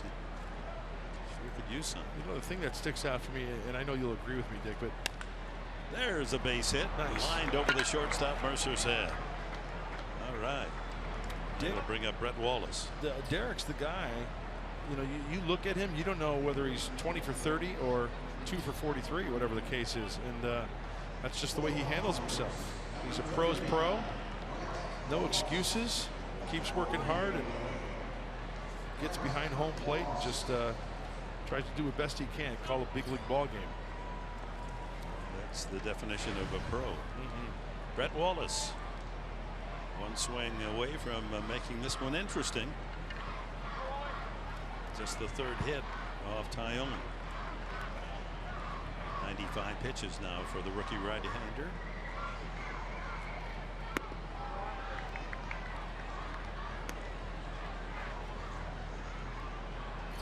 Wallace, the busiest of all Padre pinch hitters, is 8 for 31 this year and 3 RBIs. Feliz getting ready in the pen for Pittsburgh.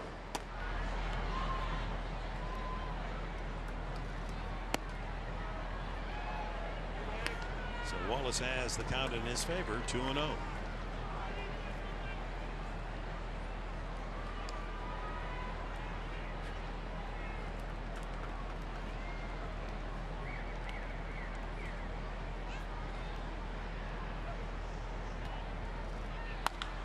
Drills one to right center field and right at Polanco. Couldn't quite find the alley in right center. So another hard out off the bat of the Padres. They've hit in tough luck all day. Now looking ahead to the series in New York, tomorrow we'll be on the air at 4, 3:30 Saturday, 9:30 morning game on Sunday. Looks like Clayton Richard now has been announced as the Padres starter on Sunday. Clemens, Cozart, and Richard for the Padres, and Verrett, DeGrom, and Matz will be the Mets hurlers. Mets are losing to Arizona today. Looks like it's 5-0 in the late innings there. Jankowski is grounded twice to second and walked.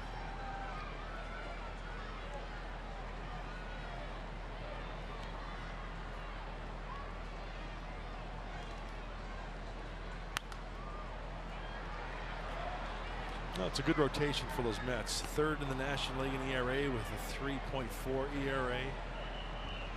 So they can pitch. And Syndergaard got cuffed around by Arizona. 9-0 now. The 8th inning. I think it's those ugly Arizona uniforms that got everyone that'll distract startled. you. Yeah, you bet. That'll throw you into a slump. Line drive, Jankowski, another line drive to center fielder McCutchen. Oh, they keep hitting the cover off the ball, and it goes right to someone. It's leather.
A 3-hitter and a lot of line drive outs by Jameson Taillon, and it's Leonel Campos coming into work for the Padres in the bottom of the 8th inning. He'll face McCutchen, Freese, and Polanco.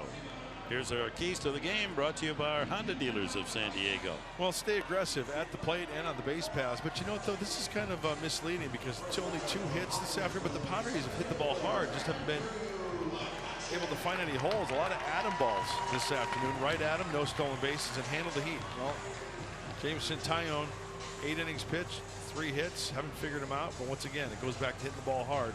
Nothing to show for it. So Campos comes in, the third Padre pitcher. Friedrich goes 6 innings, 4 runs, 9 hits. They've credited the official scorer Marte with an extra hit on that play where Harrison was running all over the lot. They find their ways to give their own base hits, don't they? Campos pitched well the other day on Tuesday here in the first game of the series. 2 solid innings, only 1 hit. He struck out 3. Pittsburgh Pirates. 28-year-old, now 29 last month, from Venezuela. Been a Padre his entire career, throughout his minor league career. McCutchen has walked and grounded out twice. Shift on. See if he tries to go the other way. He's pulled both outs to the left side.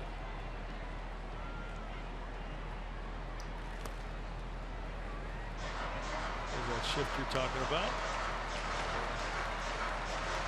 Some of the critics here in Pittsburgh feel that he's been stubborn. He just keeps pulling the ball on the ground right into the shift. And that's certainly been the case of this 3-game sample.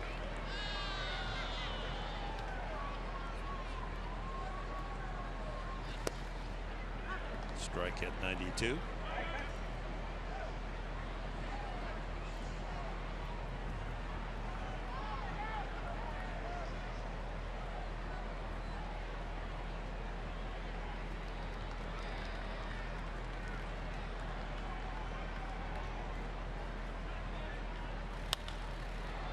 Fly ball to right. Lash is there. That's 11 straight Pirates that have made an out. Let's check our Bill Howe plays of the game, and David Freese, RBI single, 1-0 in the first inning, and in the third he came up again and grounded a double pass first. No one there to make it 2-0. Later scored himself on a single by Polanco to make it 3-0. The Pirates added a run in the fourth. That's the story, and Dave Freese is our Carl's Jr. star of the game. Or the Bill Howe. Well, we're going to get to the star of the game later. That's just the plays of the game, but they could have been the star of the game. So, but we can't give them both, right? We can't give Bill Howe and the star of the game. You can't give a guy. I don't know what the ruling is on that. Yeah, I think that. Well, the judges say yes. Yeah, we just they're up there in Medicine Hat making those big decisions. Medicine Hat. I remember those days. Rookie ball with the Great Falls Giants. The Pioneer League. Somehow I picture Medicine Hat as being very charming in the summer and really cold in the winter. You are correct.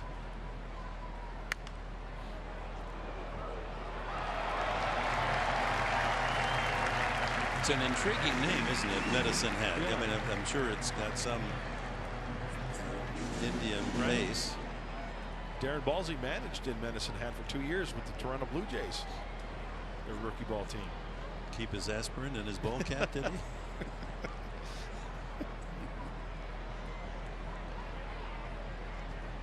1 ball and 1 strike to Freese. Excuse me, ground ball, foul.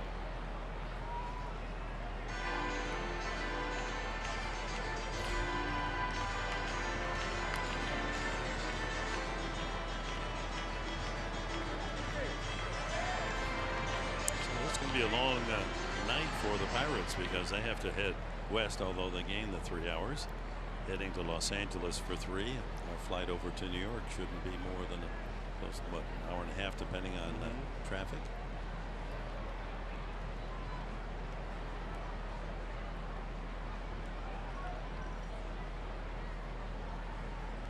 One and 2 to Freese.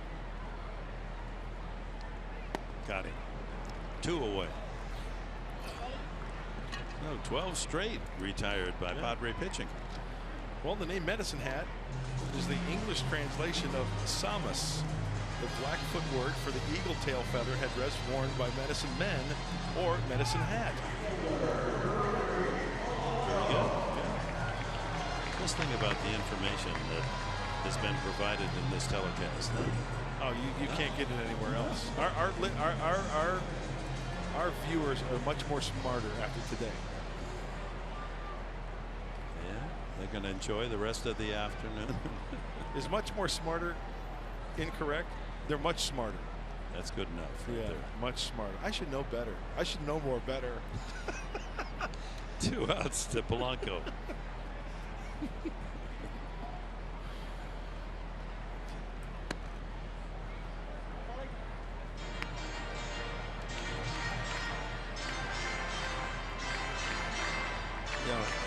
High heat and humidity is like being ear-holed. What's that? You know, when you're better, you get ear-holed, but high and inside. That's the broadcaster version of being ear-holed. Buzzing the tower. Yeah.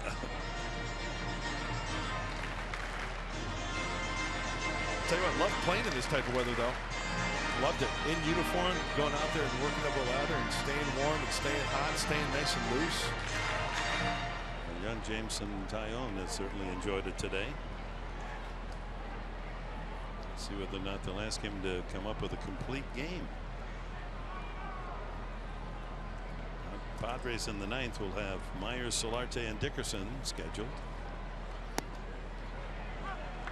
2-1 to Polanco. 1 for 3, an RBI single.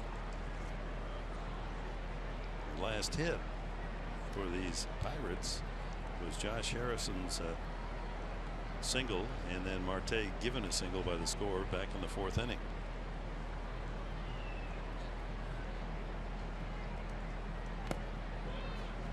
Skips that one in. 3-1.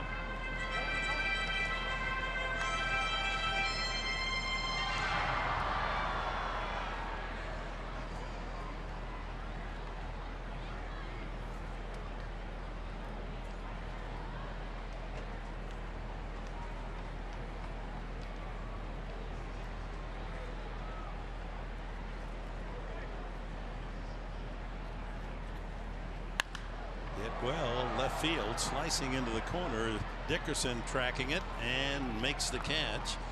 And it's another 1-2-3 inning. Both sides being retired. Order and in order.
Up. Here we go. Carl's Jr. star of the game.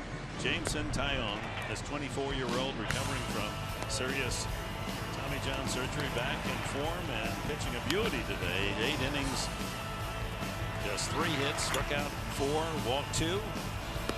Stands to win his 3rd game of the season. Very impressive. It was fortunate. A lot of line drives went to infielders and outfielders. The Padres hitting in tough luck, but nevertheless, that's all part of the game. Yeah, he went upstairs, downstairs with the fastball, the breaking ball, bounced it at times. He's got a pretty good idea out there. And after all told, up to this point, only 3 hits given up by the rookie. In for the 9th inning, veteran right-hander Neftol Feliz. He's making his 52nd appearance. Has 4 wins, no losses. Also a save. The 5th time this year a Pirates starter has gone 8 innings, so it's a rather exclusive club that young Taillon joins today. Well, the Padres trying to rattle that bat rack here in the 9th inning. Myers to start it, then Solarte and Dickerson. Myers 2 ground outs and a fly ball to right.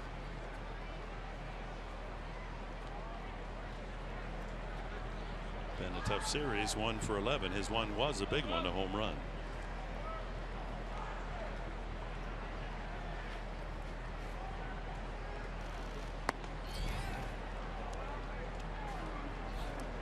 And Neftoli Feliz has been tough to figure out lately. Only 1 run in his last 11 games. It's over 10 1/3.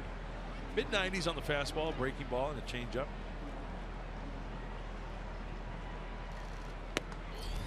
Buries that fastball down the middle at 96. That's a nice easy motion also from the right-hander. Ball jumps out of his hand.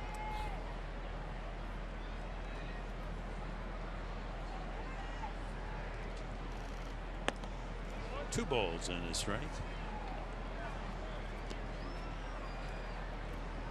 Only 16 hits for the Padres in the 3 games. So Pirates pitching has been tough. And see the part of the reason the last 3 outings for Feliz not so happy for the opponents. Ooh, oh, hey now. 3-1.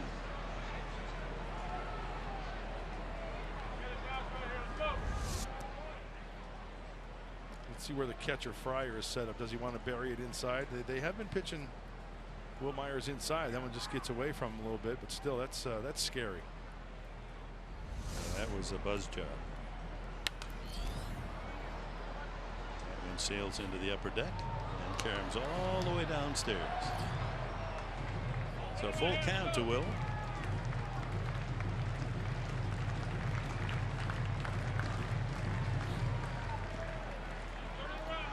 His hitting streak at 7 snapped last night, and it appears Travis Jankowski, unless there's a long rally, his 9-game streak's going to end today.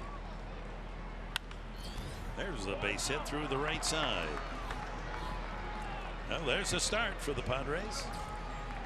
This copyrighted telecast is presented by the authority of the San Diego Padres. It may not be reproduced or retransmitted in any form. The accounts and descriptions of this game may not be disseminated without the express written consent of the San Diego Padres. Solarte steps up. He's grounded to short, fly to center, and line to second. Hey, not much movement this afternoon, Professor, for pick the stick, eh? I'm just checking it out here. Let's see. Jankowski 1 point. Myers 1 point. Dickerson 1 point. Schimpf 1 point. Flash -1. No, Schimpf hit into a double play, so he's a -1. Oh, that's a hang rhythm. Yeah. 1 point looks like it's going to be at Norris with 1 right. point. Got Dickerson, that's right. Broken bat pop up. Harrison with an easy chance, and 1 out here in the 9th. So Solarte wears the collar, 0 for 4. Here's Dickerson, a single, a ground out, and a fly out. Did you see where Jan Hermes was when that ball was caught? All the way down to first base. Yeah, he was hustling it out. Lesson learned.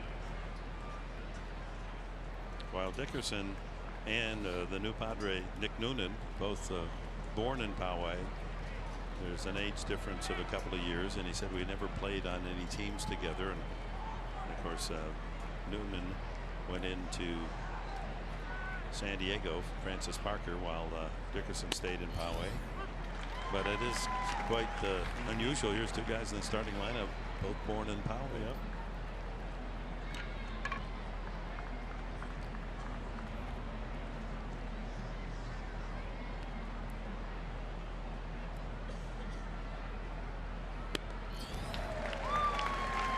Blew the 96 mile-an-hour fastball through the swing of Dickerson.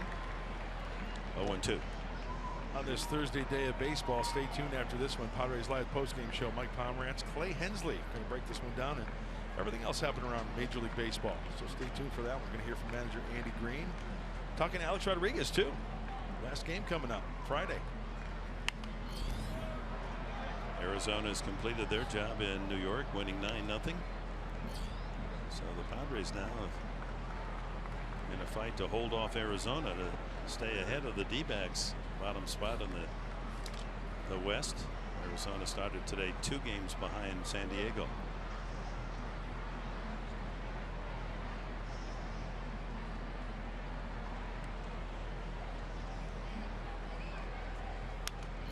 Ooh, good swing.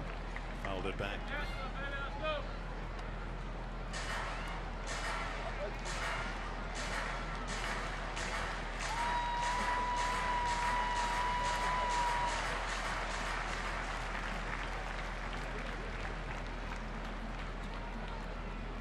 One out here in the top of the 9th inning with Pittsburgh leading 4-0. Myers a leadoff single at first base. Good block by catcher Fryer.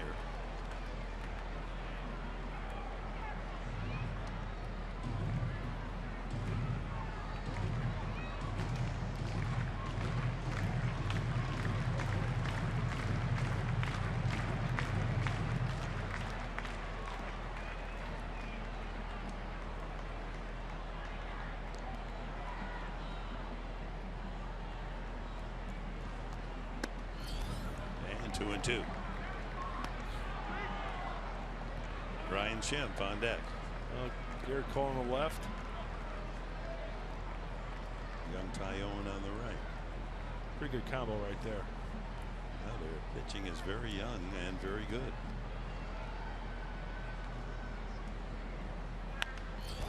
Popped up. Left side. Mercer, glasses down.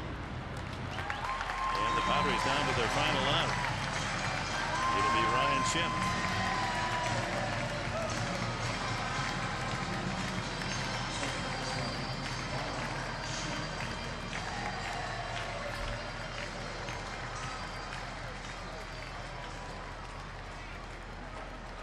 Schimpf grounded into a 3-6 double play, walked and struck out.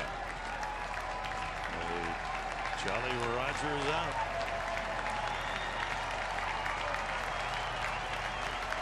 The announced attendance 32,071. About 10,000 less than that showed up on this hot, humid day. DI, and Myers moves into second base. Defensive indifference. Chance to break the shutout here, Schimpf.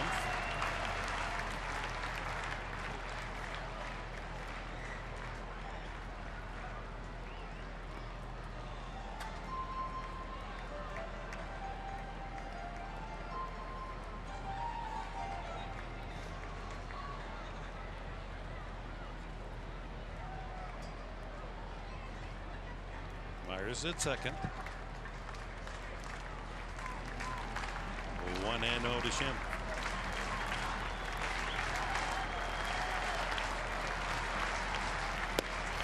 Two 2-0. 98. Coming in hot for Feliz.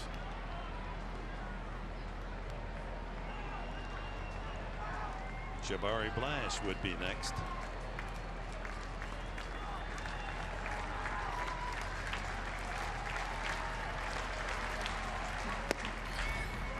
He's low, 3-0. Pretty good pitch. Didn't get the call from Phil Cuzzy.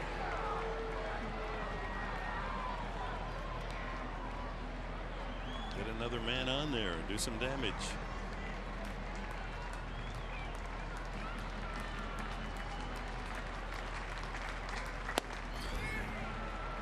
And ball four, a 4-pitch walk. Well, the Padres getting closer to bringing the tying run into this game. That'll be in the on-deck circle now as Clint Hurdle takes the long walk out to the mound. And now it becomes a safe situation, and it looks like they're going to go with Tony Watson.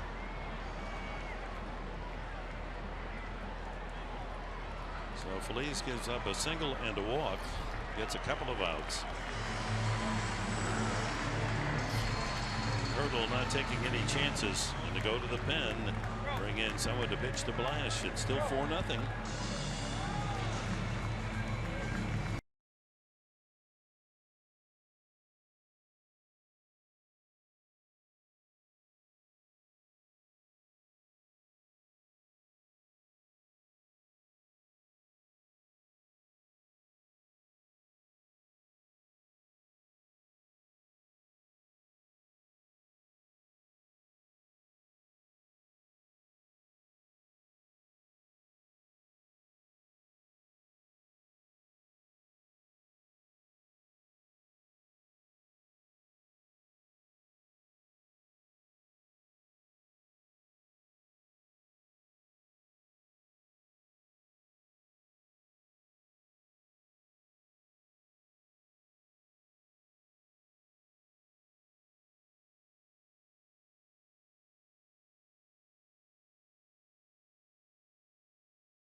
Outside PNC, the moment of celebration, 1960.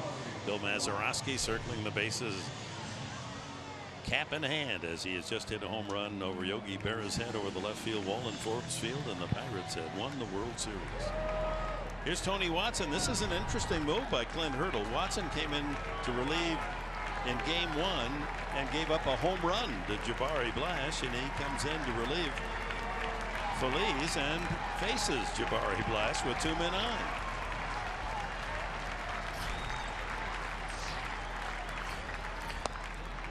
First pitch strike at 94.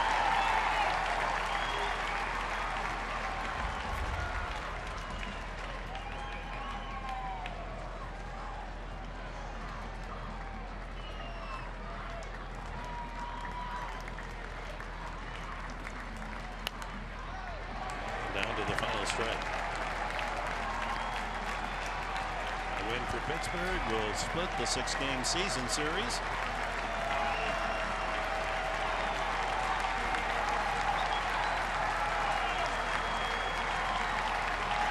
And would move them to 57 and 55 on the season. 2 on, 2 out, 2 strikes on Blash.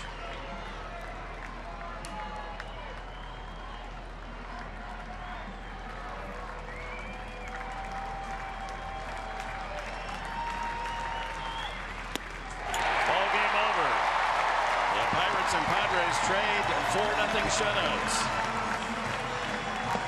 4-0 Pittsburgh today as we go back to San Diego and